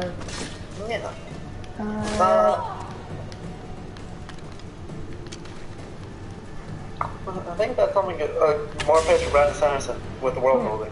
It's something like, even from his very first work with Atlantis, something he was very good at and continues to stay very good at. Mm-hmm. No, his work is very good, and I have found that there are some fantasy writers kind of get caught up in their own world and will like take pages to describe how all the shit works because they came up with it and they think it's super clever. Yeah. And it's like, the Fallen does that sometimes. Yeah. It's annoying. It's related. It's not directly the same, but there's this thing in some books where a book will take a whole page to describe the outfit someone's wearing or like the environment they're in. And I've got a pretty good visual imagination, but if you're just describing the exact dimensions of the room people are in, I'm not seeing anything. I'm just waiting for you to get back to the point that I care about, And there's so many stories that are like that, where they just take like a 3-minute chunk to be like, here's a whole bunch of shit that I think is cool, but you have nothing to connect it to in your head. Because, no characters you care about are interacting with it, nothing is happening. It's just me telling you that this is neat. And it's like, all right, well, I mean, thanks, I guess. To your point, I think, Red, it's important for people to realize, like, books are not stage directions. Yeah. Like, you're not describing someone how to film a scene, you're telling a story, and you can convey a lot with very few words. And that's something I feel like J.K. Rowling did really well in Harry Potter, is, like, convey what a character's, like, physical affect is just by a couple indicative words of emotion. Where you can totally get the sense that someone's like, teeth chatteringly nervous just because of a few words, and that says a lot more than, a 20-line digression about the length of their hair could ever do. Yeah. And Queer Core Central, Emma the Cunning Squirrel, once again asks, Red, what do you hate about Percy Jackson? Honestly, the sequel series. I think the original series is totally fine. Although I reread The Lightning Thief like about a month ago, and I was like, okay, the writing in here, it's not quite as polished as it could be. There's a few problems with it, but overall it's still quite good. The thing I loved about those books is that they were a first-person perspective from the perspective of an extremely funny person, with a lot of very relatable anxieties and difficulties and stuff. Yeah. Like, the series was good as long as we were in Percy's head, and then once we were, like, doing third-person narratives with wide cast of characters, I was like, okay, well, I mean, you lost me. This isn't this fun anymore. So, it's more like what I liked about the Percy Jackson series was Percy himself. Yeah. And in hindsight, like, I know it's the first book, so obviously it's a little sketchier than the later stuff, but, like, Annabeth is not actually a great character when she first shows up. Like, she's just kind of being mean to Percy for no reason, and he's like, why are you mean to me for no reason? She's like, don't you know? Our parents are mortal enemies because they argued over the city of Athens. And I was like, Annabeth, aren't you supposed to be, smart? I mean, why would you, what the fuck? I thought you were all about not being controlled by your mom. I don't understand why you're like this. And then in the later books, she's totally fine. This is, like, just very weird of them. But, you know, it's like, you know, the first book he wrote. I'm obviously not going to get on him for still figuring out how to write characters. It's just in the later series, I was like, okay, you're broadening this and you're doing a lot more interesting stuff with your characters, but I don't dig the style as much. And that's why I kind of was like, maybe the original wasn't as good as I remember either. Yeah. Yeah. Real quick, I got a message from one of my friends, the guy, my DM for the campaign that we do. The world that we have is called Oosterveld, and he says, oh yeah, Blue, by the way, there are no toilets in Oosterveld. Everyone just magics their shit away. God damn it. Oh, jeez. Oh, you sly dog. It was so dumb, and the number of people on medieval Twitter who were just like, what the ever-loving fuck were you saying? When they said they didn't have toilets in the 13th century. Yeah, well, I believe she said before the invention of Muggle plumbing. And it's like, okay, what's your definition of plumbing? Because Muggles have been shitting in buckets since forever. It's a hole in the Also, ground. let's not Technology forget solved. Roman Accio bullshit. Yeah, I just, you know, J.K. Rowling knows a lot about a very specific part of the world, and not a lot about anywhere else, or any other time period in history, and that's okay. As long as she, like, writes what she actually knows, it's not a problem. That's why Harry Potter, the original series, is pretty good. And then it stops being good. And why everyone who lives in America is like, hey, Ilvermorny is fucking stupid and makes no sense. Could you maybe stop that? And she's like, no, I'm also going to base all the houses off of important mythical creatures that are very important to living Native American cultures. It's fine, guys. Don't even worry about it. We got a super chat. I didn't refer to. Scromped Games. I love your name, but I don't think I'm saying it right. And I don't know what kind of currency that is, but thanks for 50 of it. Norwegian krona. Norwegian krona. Oh, cool. The comic. The healing body horror it can be done deliberately. You're really not supposed to. There's a certain amount of stigma against life mages, specifically untrained life mages, because they can very easily fuck shit up in people's bodies without really meaning to. Red, real quick, I need you to explain the licensing exam for light mages, because this is deeply important. What are the questions? Is it multiple choice? Is it a short answer, or is it like a more essay thing? Is there? Yeah, sorry, I'm kidding. Just being dumb. For the record, it's a practical skill exam. Thank you very much. God damn it. Anyway. It would be nice to have another ally in Atlantis. We have a €2 super chat for any problem. Oh, I'm going to screw up the Irish, but yeah, I screwed that up. I know Dermot. Dermot is. It's probably Dweenie. Let me look it up. Hold on. Sorry, I promise I'm interested in your question. Canadian recommended. Irish pronunciation. That's so helpful. I can't read shit about this. Demigod, son of Dawn, and one of Fianna and the Finian cycle. Oh, that's cool. Yeah, he's actually a super cool character. Oh, hell yeah. And his foster dad was the god of love? That's awesome. Okay, yeah, I definitely want to talk about this guy. Bookmarking now. And Dunzo. Oh, and his sword was named the Great Fury. This guy's cool as fuck, yo. Okay, yeah. He had a sword and 2 spears. How does that work? Is Dermot Duvnia? Oh, it's the love spot guy. He had a beauty mark that made him irresistible to women. Okay, that guy's fucking great, and I'm definitely going to talk about him. Okay, Oh, everyone's just talking about J.K. Rowling's crazy ideas. There's a Greek tragedy, if ever I've seen one, where someone has this story that's so good, and they cannot let it go. Ugh. Oh, for those of you asking, because people asked about the comic is up online. It is at comicaurora.com, and also I have a Twitter account for it that's I sometimes retweet stuff from it to our regular Twitter account, so you can also find it through there. I'm really trying not to hijack this stream. I'm so sorry. No, it's fine. It's fine. It's a stream. We're doing bullshit anyway. I'm just running around the ring of Atlantis killing people. That's fair. That's true. Let's do all the golden things that explode when you kill them are actually automata? Yeah, they're automata. Okay. Yep. Oh, okay. It's a good thing you're not murdering actual people, or I might think you were a bad person or something. It's almost like we're assassins or some shit. I was watching an Inside Gaming video about the new Avengers game that looks bad, and there was a whole thing about like how the Avengers are clearly murdering all these people. It's very funny. Like the Avengers kill, they're not like Batman. Like they murder. The movies have done a good job of not trying to be like, oh, like we don't kill. Like no, like those Hydra agents are dead humans. Yep. There are only so many non-lethal ways to use a bow and arrow. Yeah, and then there's the whole thing with Marvel's PS4 Spider-Man. He's like, no, he's not killing people. He's just lightly snapping their necks against a car door. Well, I mean, oh, there's Spider-Man. texture popping if I've ever seen it. Wow. Okay. Spider-Man isn't supposed to kill. This is despicable. Have like a full-on, oh, what the fuck am I looking at? We're in hell, boys. Oh, God. Oh. I feel like we haven't... There we go. Okay. I feel like my stream is behind.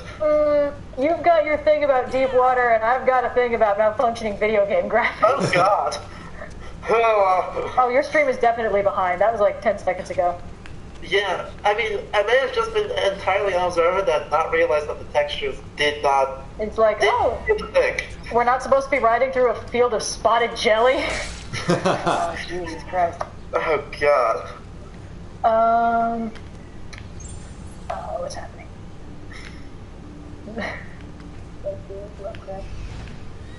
Yeah, the graphics are atrocious. Some of these graphics are so pretty, but the game seems to be a bit of a mess on the inside. Yeah, it's very much a case of like world design, great.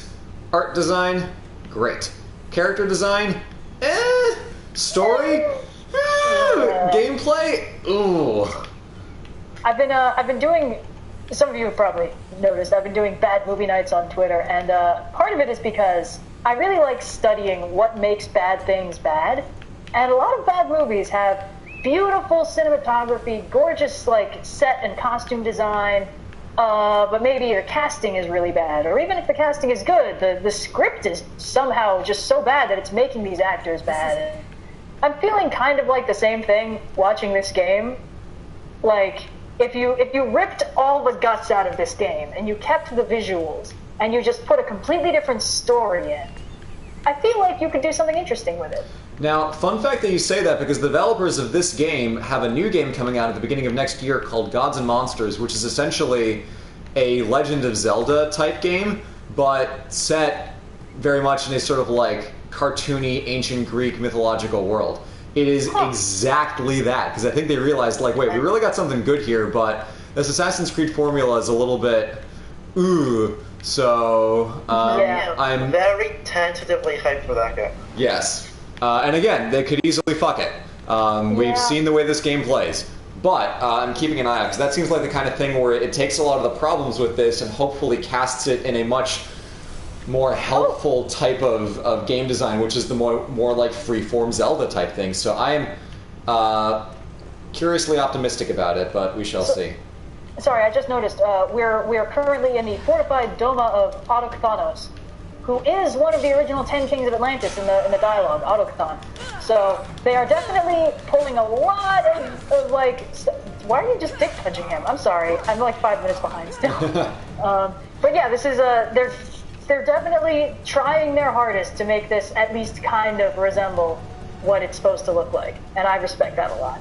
Yeah, it's like you really can see that everything that could have been theoretically put in the game by one person with like a brush or with a care to the historical realism was able to do that. But as soon as it runs up against other game systems, it just falls on its face.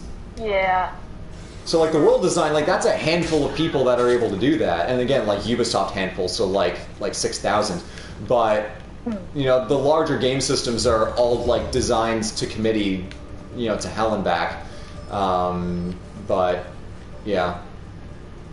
I feel like we might be kind of in an age where people think they have to make series of stuff or expand on pre-existing things. Like, I was talking to one of our friends about the MCU yesterday because we saw Spider-Man Far From Home, which was super good, but probably the last MCU movie I'm genuinely excited about.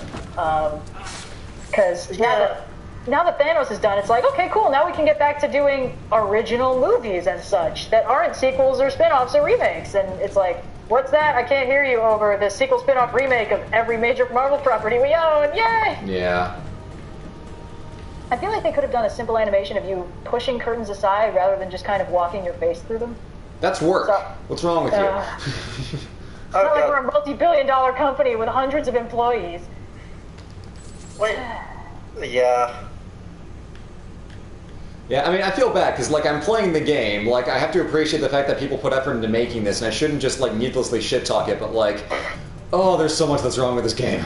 I think it's very important to identify what's wrong with this stuff, because, you know, if you create stuff, it's good to know what problems what errors people have already made, so you don't need to reinvent the wheel every time. Like, you know, this is visually stunning most of the time, but the writing is not good. And honestly, the gameplay, like the core gameplay loop, is just you killing a guy and then killing his friends and then going from point A to point B and doing the same thing again. That's not really that interesting. Yeah, and I think calling the game bad is a little bit of a disservice because that in itself is a fairly lazy categorizer, but I think it's safe to say that this game is beautiful but incredibly shallow in its mechanics and its story and it's pretty much everything else. Shallow is a very good way to describe it. I agree. And unlike, say, the God of War, I feel like the point of this game is not that you're running around and killing people in as dramatic a way as possible. Yeah. I feel like that's what the game is, but that's not what the game is supposed or is trying to be. I think the other thing is God of War is, I think the official term is spectacle fighter. Yeah. I hate that term. Character action is more. Sorry. Spectacle fighter is the right one. Character action is the bad one. Sorry, my bad. Spectacle fighter in the same way that like all the Devil May Cry games are spectacle fighters, where you're one ridiculously overpowered fucking blender, and everything else is the chunky salsa you produce. Which is fine. That's also what is happening here if you actually look at what's going on. Yeah, but it's not really that spectacular. Like, no. I mean, in Devil May Cry, I feel like if this thing rewarded you for combos, that would change this into something like a spectacle fighter. But as things stand, you're just trying to kill things as efficiently as possible, and sometimes those things don't die as quick as you want. Yeah. Whereas in Devil May Cry, it's like, you hit him in the air with your sword, and then you fired bullets at him, holding him aloft on a pillow of bullets, so you can hit him in the air with your sword again and repeat the process. And the more times you do it, the better your score is. And it's like, cool, that's a thing that I want to do. Yeah. Whereas in this, I think that's probably an important question in game design. What does the player want to do? In a spectacle fighter, the player wants all the points and all the spectacle. And in this game, we just want to get through the story. Yeah. And these guys are stopping us by being alive. And that's... I don't know, it's not that fun. Yeah. For a great example, take the comparison between a game like Borderlands, which is the sort of like original looter shooter, and modern ones like Anthem or Destiny or, you know, what have you, where with Borderlands, the original gameplay was like, it's a fun game where you shoot things and you get tons of loot, but that is in service of a funny story with engaging characters that you care about, whereas with games like Destiny and Anthem, the core gameplay loop is get things, which is not as interesting in any dimension as, you know, like fucking Claptrap who just wants to die, or, you know, this guy wants you to blow up the ocean or whatever. With this game, you know, early Assassin's Creed, the core gameplay loop was understand the geometry of a city, gather information, kill a target. It tests critical thinking skills, it tests your understanding of space and how to navigate that space as efficiently as possible. And then the gameplay challenge is like, okay, you killed the dude, get out, survive. And you were squishy, so it was good. But then with Assassin's Creed Brotherhood, it really started to be like, oh, Ezio's a tank who can kill anyone in front of him. And the later games leaned into that because the dopamine rush of just, like, murdering through a city is fun. And then they leaned into the looter aspects because the dopamine rush of getting new gear is fun. But with nothing else to support that, it's incredibly weak from a gameplay perspective. We played a lot of Splinter Cell in, like... Oh, hell yeah. And Splinter Cell has that, that if you alert the guards, your life is going to be very bad for the next 10 minutes. So they really, and they make hiding fun. Yeah. Like, there's a degree to which crawling up into a corner with only your incredibly bright faceplate lights illuminating your figure as a guard meanders below you without a clue that you're there, it feels fantastic. And then you just sneak around and you shoot out all the lights, and it's just so fun. And I feel like the first Assassin's Creed was building on that. It's like, you're squishy. It was doing the Metal Gear thing. You don't want to alert the bad guys. You want to sneak. And then with this one, they were like, we really want to do like a fun ancient Greek adventure. You know, we're really leaning more into the mythology. I feel like that's fun, and that is fun. But they're kind of, at some point they left behind the stealth around, get the dopamine rush from being really sneaky, and kill your targets. And now it's just, you're an unstoppable demigod immortal tank. Have fun, kill a bunch of guys. Yeah. It really does feel like a chore more than anything to go through the forts, because it's just, you're ticking off boxes, everything becomes itemized, as opposed to a lot of the stuff of the older games where, like, even though the gameplay of Assassin's Creed 1 and 2 were much slower, it was much more deliberate in your actions, where you really felt like you were making choices about how you approached a situation, or like how you chose to get from point A to point B. This is just like, you can go anywhere, do anything, fall damage is a myth, you know, go nuts, you're immortal. It's just, ugh. I seem to remember, like, AC1 literally had boxes you checked off as you, like, you need to get, like, 3 of the 5 boxes in order to even do the assassination mission. Yes. The cool... But it felt good, because there was just overarching goal. How you get to that checkbox is up to you. Yeah, and even then, like, the information that you got given going into your assassination mission was different depending on which checkboxes you got. So if you do the mission to help one of your contacts, you'll get, you know, a tip on some of the layout of the space and how, you know, there's a certain sneaky way that you can take in to shortcut the front guards. Or you can learn, like, oh, you know, this guy is super paranoid, so as soon as he sees trouble, he's going to leave, so plan to cover the exits. Even that had some benefit to, like, the actual game you ended up playing afterwards. Whereas, you know, even though the gameplay of getting to the assassination mission was pretty dull, the mission itself was unbelievably satisfying when you got to it. I think we need a game that's like an Ocean's 11 simulator, where you plan a heist. It feels like that's kind of the logical thing. I don't know. No, the GTA heists I don't think are that good. Rev, you played them back in the day. They're not great. Oh, and we got a super chat. Alright, super chat from Eric Coda, $5. Are there any gods and mythological heroes that could make great superheroes in other mythologies besides Greek and Norse? Well, the obvious candidates are from Egyptian mythology. Chinese, I think, has a lot going for it. Oh, yes, sorry. That is the obvious answer. My bad. Literally, Sun Wukong exists. Sun Wukong exists. I mean, there's a lot of secondary characters in the Journey to the West that are basically superheroes. I mean, we mentioned Neza. Moksha, who works for Kuan Yin, he's pretty powerful. Chinese mythology has, like, the mother load of cool, powerful characters that would just slot flawlessly into a superhero setting. Back to Egyptian, I would love to see a character that's just like a house dog, but then like Perry the Platypuses themselves into a fucking jackal when they need to go fight crime. Oh, that would be sick.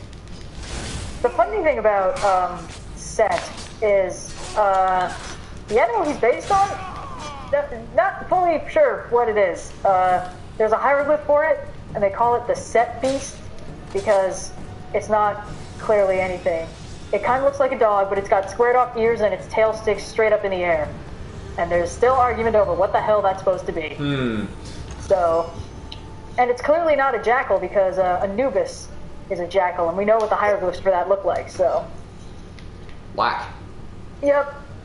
Anyway, oh yeah, and window, obviously. Sorry. Thank you, chat. Okay, yes, good point. I have watched Achievement Hunter. I do know how bad planning heists can go. But, you know, when it plays out perfectly, dopamine, Also, right? Is that the whole like, point? it also is, I've thoroughly enjoyed screwing up, planning things out in, like, AC2. Yeah. Or Dishonored. And then Yeah. just feeling that tension of now improvising it. How well did you figure out the area before you went in? And now you improvise. Yeah. It's also super satisfying. I mean, half the fun of Splinter Cell was, like, shit's gone wrong, come save me! Yeah. I'm dead on level 3! That's the best part. Take the shot, Briggs. Yeah, take the shot, Briggs. Fucking love that game. I was your- never good at it, but oh, I loved it. Yeah, to your point, Yellow, Dishonored is a fantastic example. I never played Dishonored 2 because the Ezio collection came out the same day, so I played that instead, and then it just kind of, you know, passed me by.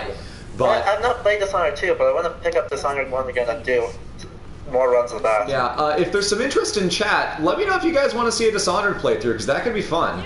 Hell yeah. I mean, like, not a lot to talk about mythologically or historically, but it's a fun-ass game. Also, not nothing. I mean, all the whale punk stuff. Yeah. Whale punk? Not room to talk about.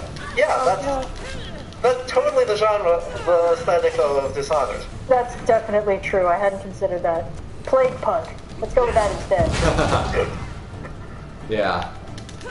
Yeah, no, Dishonored's world building is fantastic, and I'm so sad that we didn't get more of it. Granted, that's my fault, because I'm like, oh yeah, I'd love to see more Dishonored, and then just didn't buy it when it came out. You're the problem, dude. I'm part of the problem. I want to see the YouTubers I like playing this time.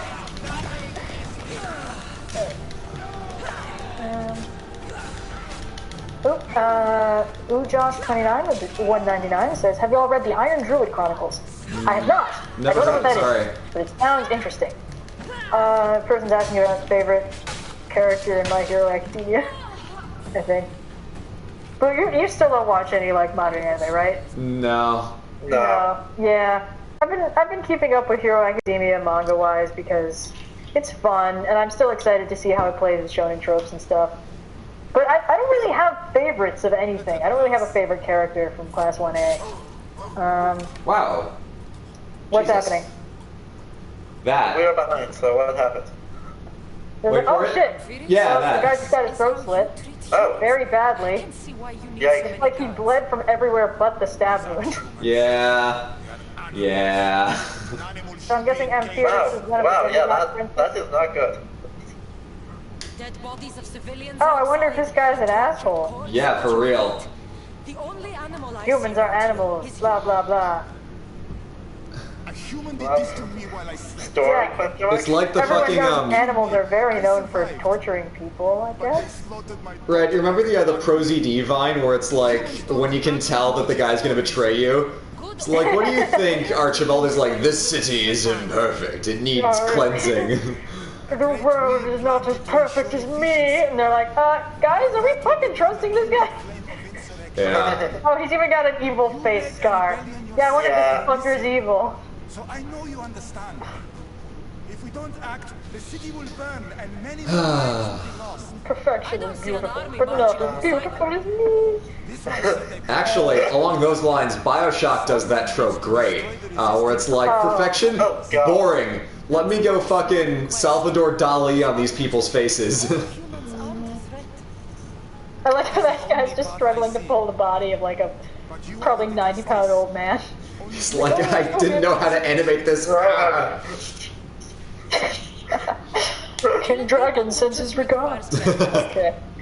We destroy their civilians. ProZD is the fucking best. I'm glad he's getting like actual voice work too. Yeah. That's the dream, honestly. but I fear it will not be. This city must be reborn. Wait. Fuck you. Fuck you. Oh wait, hold on. Is Amphiorus voiced by Liam O'Brien? I'll send a message they won't forget. Very well. Let's find You'll out. find the traitorous humans at an abandoned farmstead. Can't tell. I'm trying to Return to listen. me when the situation is resolved. Quick IMDb would probably confirm it. Yeah, I'm trying not to like. I can't have sound on the stream because then I'll hear my own voice and it'll confuse me. Correct. Okay, hold on. Yeah, here's AC Odyssey. It's telling me nothing. Also, one element of bad game design in this one especially is, oh, it's night, shit. Oops. Is where the game is like, you have the choice to do whatever you want, and then it's like, you have to do this mission where you kill the human, you know, resistance. It's like, clearly, the gameplay forces me to play both sides, and this was especially egregious in the Persephone world in Elysium, where you have to play to help her keep things in check, but then you also have to play to help this little like revolution thing. So it's like, no, you're not giving me choices. You're making me do the thing I want to do and the thing I don't want to do. That's bad game design. Yeah, there's a lot of games where they do like, I guess, fake freedom of choice. That annoys me.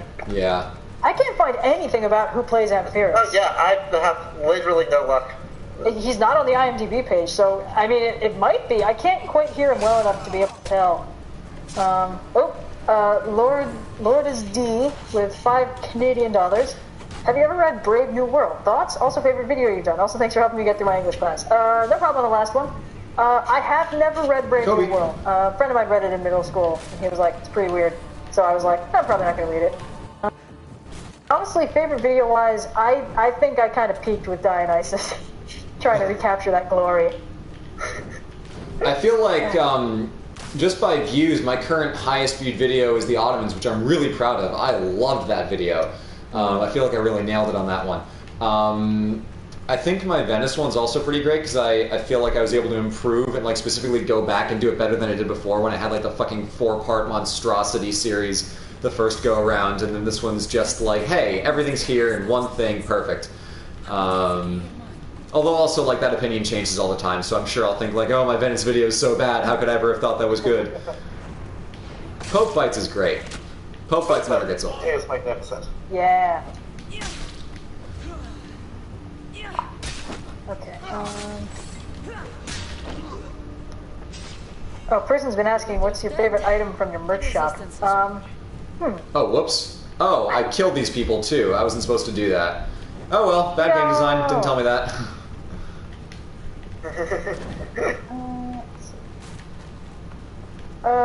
Wishful Vixen gives 10 euros, I believe. Hey guys, I just want to ask real quick, is there a way I can chat with y'all just like casually? I thought about tossing a message on Twitter, but I didn't care if I'm crossing the line like that. Twitter's probably the best way. We're sometimes active in the general chat on Discord, but not very often. We do check Twitter pretty frequently. We don't really do just like super casual chats with people very often because we're kind of busy like almost all the time. There are kind of 1 million subscribers almost. Yeah, almost. There's no way to say that doesn't sound mean, so we do apologize, but... yeah, we're really sorry, but we do check Twitter and we do respond to people sometimes on This is why we try to do stuff like this, because it allows us to talk to everybody kind of all at once. Yeah, it's really nice. Yeah. Let's see what else is going on. No, that's one I actually don't know. Aaron V asked if there's any Phoenician histories or Carthaginian ones that survive. Off the top of my head, I don't think so. Yeah. But if there were, I wouldn't be surprised. I'm hoping to do Carthaginian Phoenician history at some point. It's on the list. One thing at a time. I'm trying to diversify outside my Mediterranean wheelhouse a little bit. The next big frontier is like medieval and early modern Europe, because that's where a lot of our audience hails from if they're not American. But working on it. Very much working on it. Let's see. For the person asking, I am not going to use my own comic as an example in a trope talk because that feels like the height of egotism. It's like, as you can see in my works by me, this is how you really write shit. Okay, James Cameron. Yeah, I'm not going to be that guy. Let's see. Person asking, what game is this? This is Assassin's Creed Odyssey, the Atlantis DLC. We spelled it right in the title this time, briefly. Maybe I should just do their jobs too. Let's see. Oh yay! Quest completed. Rebel scum. I wonder if you're supposed to feel good about this one. Yeah, do you guys want to keep going? Because we have, I think, one more main quest, but also we can just, like, stop. That's okay. I mean, we can start the main quest and then see how we're feeling. Okay. Gaduros is working in the eastern part of the Poramos ring. His events are held south of the Doma of Atlantis. So it's probably right here, if I had to guess. So let's go out here, check what happens, and then we basically made our rounds around Atlantis. And that will be that. Oh, it's kind of cool that they're actually letting you up on the mountains. I expected a little those to bit. be like That's the border wall and nothing else. Yeah. Fire horse. Come on.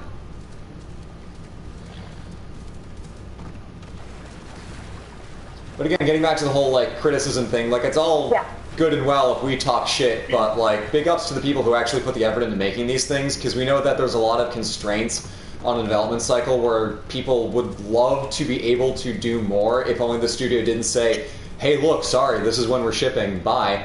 And on the other side of that, there are studios that say, hey, we're going to force you guys to work, you know, triple overtime with no bonus pay so that we can meet this arbitrary deadline of when we want this game out. Cool, thanks, bye. I mean, watching Raising Kratos, God of War 4 is so good, but like they really burned the candle at both ends to get it that good in the time they had. It could have so easily been a disaster. And I think it's really impressive what they did. Sorry, there was a chat that I think there was. Oh yeah, a person asking if I find myself subconsciously writing tropes into war and then only notice later. Nothing subconscious about it. I don't know if I've mentioned this. When I was 11, I read the Diana Wynne Jones book, The Tough Guide to Fantasyland, which is like the precursor to TV tropes. It is an alphabetized list of the things you will find in every generic fantasy novel. Wow. And it was phrased like a travel guide, and I fucking loved it. And the thing is, I didn't actually have any of these generic fantasy novels, but they sounded really fun, so I was like, oh my god, I should write something like this using all of these tropes. And that's when I started getting interested in writing fantasy. It has obviously evolved so far since then, but it was, in the beginning, it was just like a cocktail of all my favorite tropes mashed together into one thing. That's amazing. Yep. It was so bad. No one will ever see Draft 1. Draft 1 doesn't even exist anymore, but it was bad. I was 11, guys. Give me a break. But over half my life ago. The second part of that is for anyone who thinks, like, wow, this sucks. I bet I could do better. Do it. Please. Yeah, fucking do it. Create more media. The world needs new stories. Like, try your hand at it. Even if it never sees the light of day, if it matters to you, that's what's important. So yeah, you're going to be making somebody happy. And if that someone is you, that's fine. And if you feel like, I like this, maybe someone else will see it too. You can put it out there and maybe you'll make other people happy. Oh yeah, holy shit, they do have a Halo ring. What the fuck? What? Oh shit. God, they just do. What the hell? But anyway, so like when Red and I talk shit, like Red's working on a comic, I've got a story in the works, like it is coming from a perspective of like, we think we can do better, so we will try to do better and actually creating something.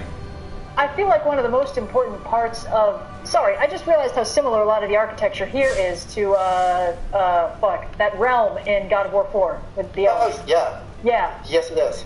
It totally is. Sorry. Alpine. I was so distracted. But yeah, I think the best criticism comes from a perspective of, if I were doing this, what would I try and change? Or like, if I had, you know, like a year to polish this up and make it better, how would I do that? Or what are the problems to diagnose? Yeah. I just think, you know, that makes it easy, because it's really easy to be like, I didn't like this thing or whatever. I mean, Cinema Sins has been getting more flack lately. Good. Oh yeah, I mean, I used to love that shit, but honestly, over time, I've been like, I don't feel like this criticism is really useful or particularly funny, so I'm not sure why it exists. Like, when each video was 4 minutes and it was just like fun continuity errors, like, that's fine. There's like, that's like calling out genuine mistakes, but when it's like, oh, they used narration, therefore it's bad, like, come on, you're just looking for trouble. Yeah. When it's like, a trope exists in this, what the fuck just happened? I'm sorry, everything exploded and I got confused. I killed a guy. Oh, was he full of fireworks? Yep. Okay. Explodes into jam. Right, so, Yeah, I don't know. I feel like that particular brand of, I've heard it described as bad faith criticism, Yeah. where you're just kind of shitting on something because it's your job. It's like, all right, I mean, what's the point? You can always find things to complain about, but that's not what criticism is. It's about finding what genuinely doesn't work well about something, with the implication that you could fix it later. Yeah. Yeah, let's see what else is happening. Yeah, so like any criticism that doesn't include here's what could be done better is almost categorically invalid. Yeah. So, yeah, and while I am not a primary creator, literary criticism is, like, my job. Yeah. So I am very much the secondary critical reading of things, so that's where I'm coming at from it. Which is a very different perspective, but Yeah. still. Yeah, it's interesting. I think, well, I mean, if you're looking for fun channels, I recommend Cinema Wins Yes. for the purely positive side of movie criticism. fuck. Because believe it or not, criticism is, I believe, not all negative. You know, there's good criticism, and I feel like this part of this movie really worked. This part of the movie was really striking. This part was really fun. Holy shit. Sorry, you just got Big F in very... chat for your boy Blue. But yeah, and you know, finding the good parts, the parts that work about stuff, is just as valuable as finding what doesn't work. Which is part of the reason why I've been subjecting myself to truly awful movies in an effort to find both what doesn't work about them and what does work, because everything's got good parts and bad parts, and sometimes the good parts can be as simple as, this one line delivery was pretty funny, but you know, there's always something there, and finding it, or at least getting into the habit of finding those things, it's just really good, really useful. Yeah. A lot of F's in chat for you.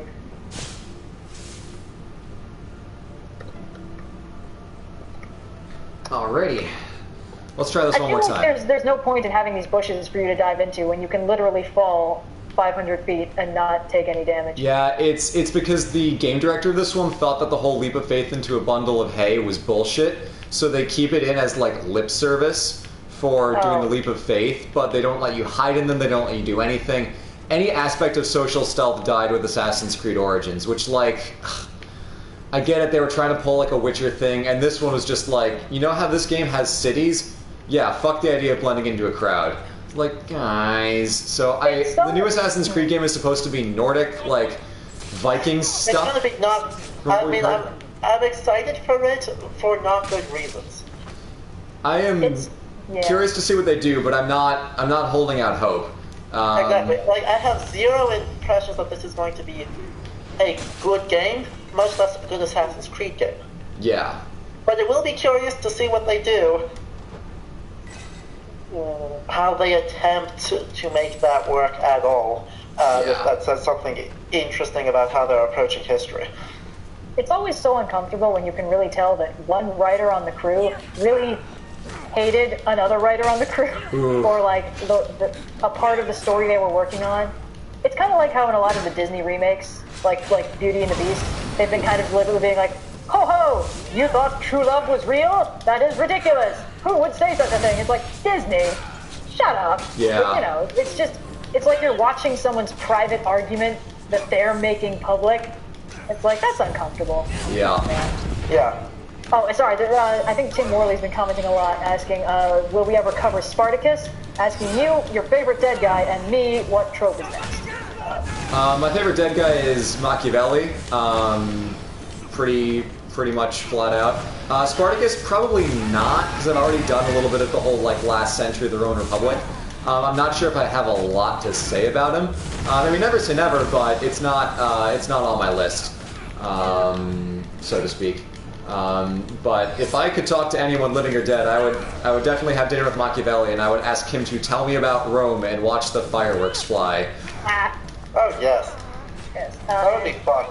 And don't tell anybody, but the trope talk that's coming out on Friday is about plot twists and subverting expectations. Because I saw everyone else was making a Game of Thrones video, and I was like, what if I did that 2 months late? You even did it later than Lindsay Ellis. Well, Lindsay Ellis, put a lot of work into researching hers, but I also had to put a lot of work into researching things that weren't just Game of Thrones. It's not just about... Guys, I have not watched Game of Thrones. I will probably never watch Game of Thrones. But it's you wouldn't really be able not to... my speed. You wouldn't be So able to I tell have- that by the fact that the internet spoils everything 2 seconds after the episode airs. Yeah, I mean, that helps, but it's like, maybe there's things about these episodes that people weren't just yelling about on Twitter. Who knows? Yeah. Maybe part of the show was good. You would Yeah. never know by the discourse online. I mean, I've heard that for the last season, the cinematography, the acting, and the soundtrack was all top-notch. Just the writing sucked. And I totally believe it. Well, because Yeah, those okay, are I feel the... like... Sorry, go ahead. Sorry. Oh, I was just going to say, it feels like these are all pre-animated takedowns, so at least they could have put in the work to make them look good.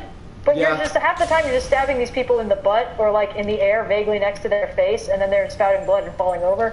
Yeah, what they did with this one is that they didn't do synced animations because they thought it would allow for more freeform combat. So in this game, instead of having like with the AC2 days up through I think at like 4 and even like Unity, everything is done on independent rigs, so the collisions are much No. jankier.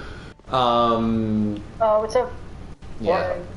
That they aren't doing synced animations. Oh, okay. Even when like they're still teleporting you around. Yeah, Yeah. exactly. So it's So like there's it's the worst of literally no both reason worlds. to not sync it.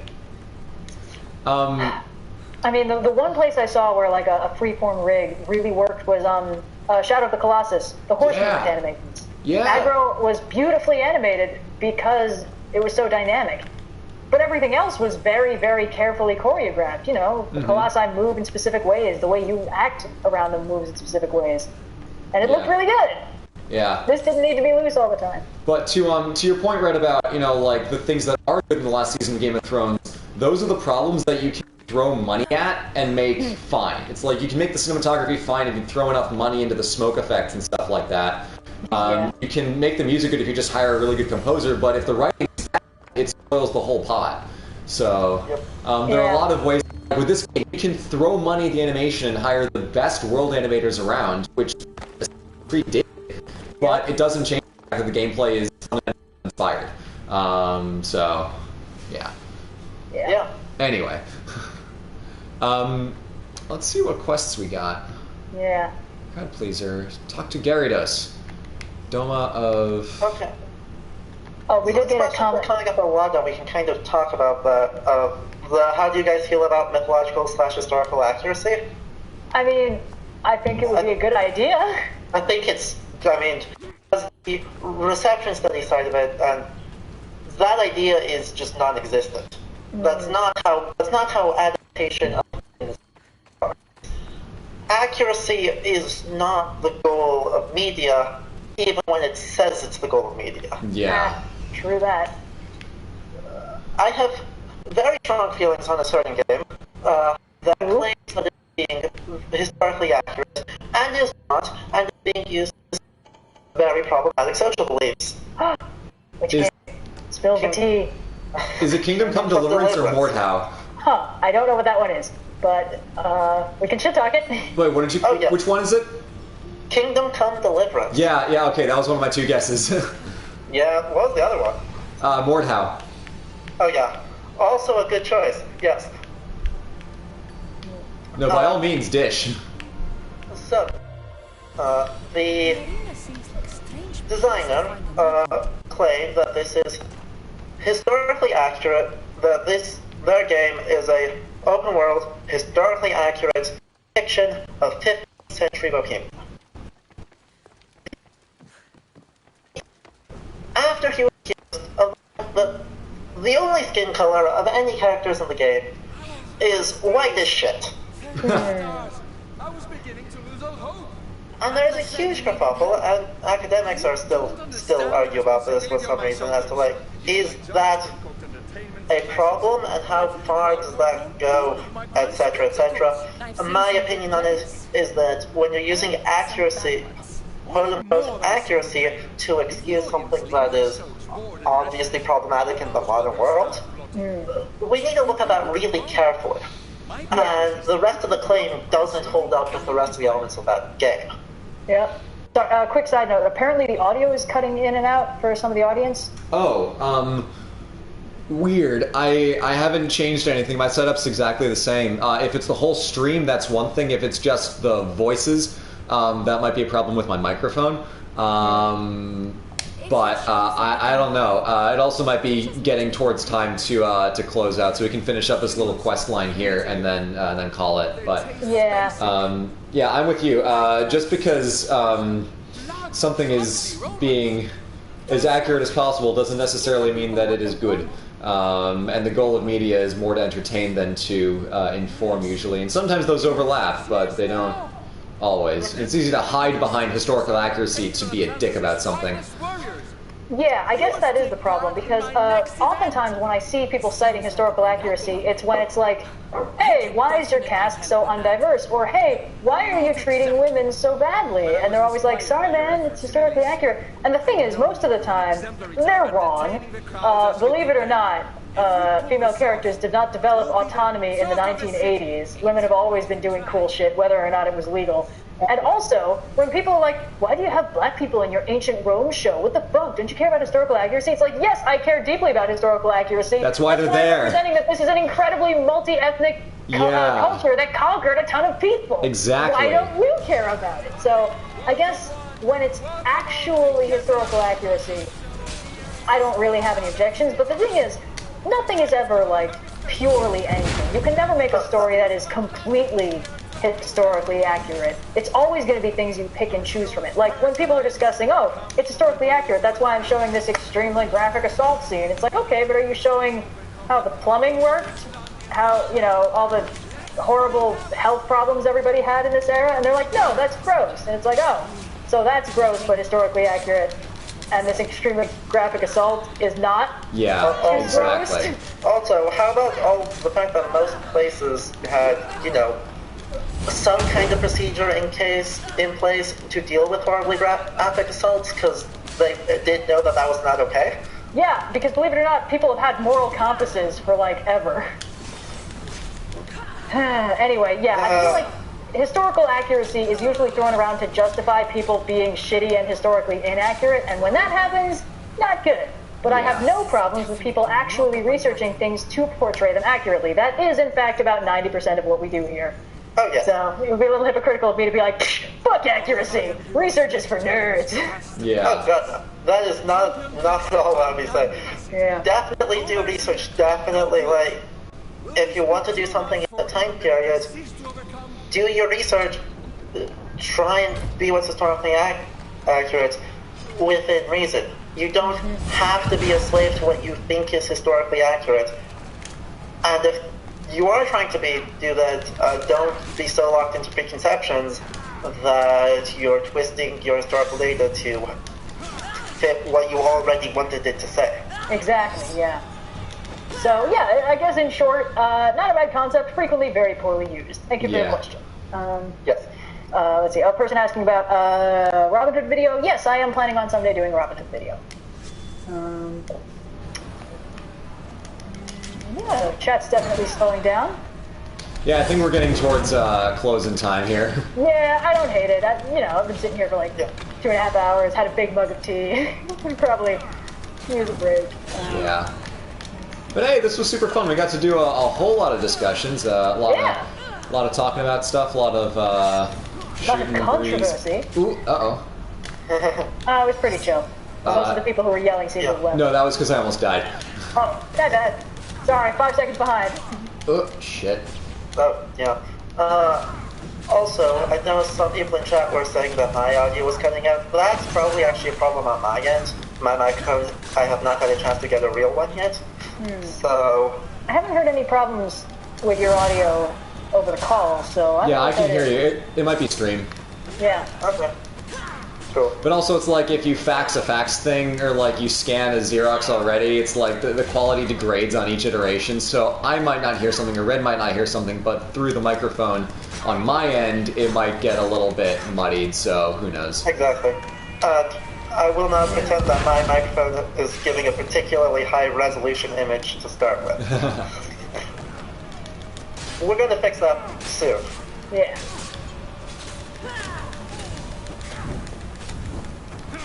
Oh, shit, okay. Come on here. A couple people have been asking why you're afraid of the ocean. Oh, I'm not afraid of the ocean, I'm afraid of what's in the ocean. Reasonable. Shit. Okay, don't die. Some people have been joking about my thalassophobia on Twitter and want to see me play Subnautica. I will not do that. However, if you guys want to see me play Abzu, that game is relaxing as fuck, and I will totally play that on stream. Oh yes, please. Yeah, I'm not like a huge fan of deep water, but it's not like phobia levels. But I've seen some people play Subnautica and get really deep, and I'm like, okay, I think that's enough for one day. Yeah. Yeah. Not a huge fan. Oh, do I have to choose dramatically whether to, Ooh, we got to kill this guy or not. I'll show you mercy. Yeah, be nice. Become friends. Also, one thing I learned about this game is that the lines were all pretty much recorded by each actor individually in order in an isolated booth.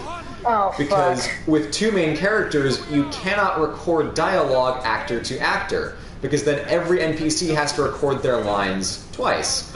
And you have to book all the recording sessions twice and have someone standing around while the other main character is in the booth. So they had every single person just read their script flat out, and that's why it sounds like no one knows who they're talking to. Oh, God. Yeah, which is like, I understand the desire to have a game where you like can control your character and like be whoever you want. That's great, but if the gameplay consequence is that the acting is worse, like commit to having a female character or commit to having a male character. Like, choose a story and tell it. You know, there's some games where it's okay to have, like in Skyrim, like where you're a silent protagonist and like your character can be literally whoever the fuck and it's cool, but like if the canonical choice for this like game story is that Cassandra is the main character according to like all the novels and stuff like that, like make her the main character, like do it, it's fine. Ugh. Rant over. Well, they just stuck all their evil king tropes into this Atlantis, didn't they? Yeah, for real. The humans are restless, and it's only a matter of time before they make their own entertainment. The humans are restless. Look at how bad their animations are wigging out. Oh, jeez. Think like a human. Well, or that was just doing a squat? Yeah, it's nuts. But you showed the criminals mercy. And that guard's got restless leg syndrome. Is my stream over, or have people just stopped commenting? Your stream's not over. It's still going. People are just slowing down a lot. Or We can also the probably call it. I mean, I'm gonna need to book it in like 2 minutes anyway. Okay, cool. Then in that case, let's. It's time. It's getting late for me. Yeah, let's. Yeah, Let's. time Okay, zones. here we go. Oh, great. Well, I gotta kill all these guys. So fuck this. All right. Thank you everybody for tuning into our Assassin's Creed stream. Thank you, Red. Thank you, Yellow. Great to have you both on here. Any closing thoughts before we head on out? This game is dumb, but I'm Yep. never playing it. Yep. Yep. This was super fun, and let's please not play this game next time. Thank you all for tuning in. Next time we'll play a much better game. All right. Hell yeah. Bye, friends.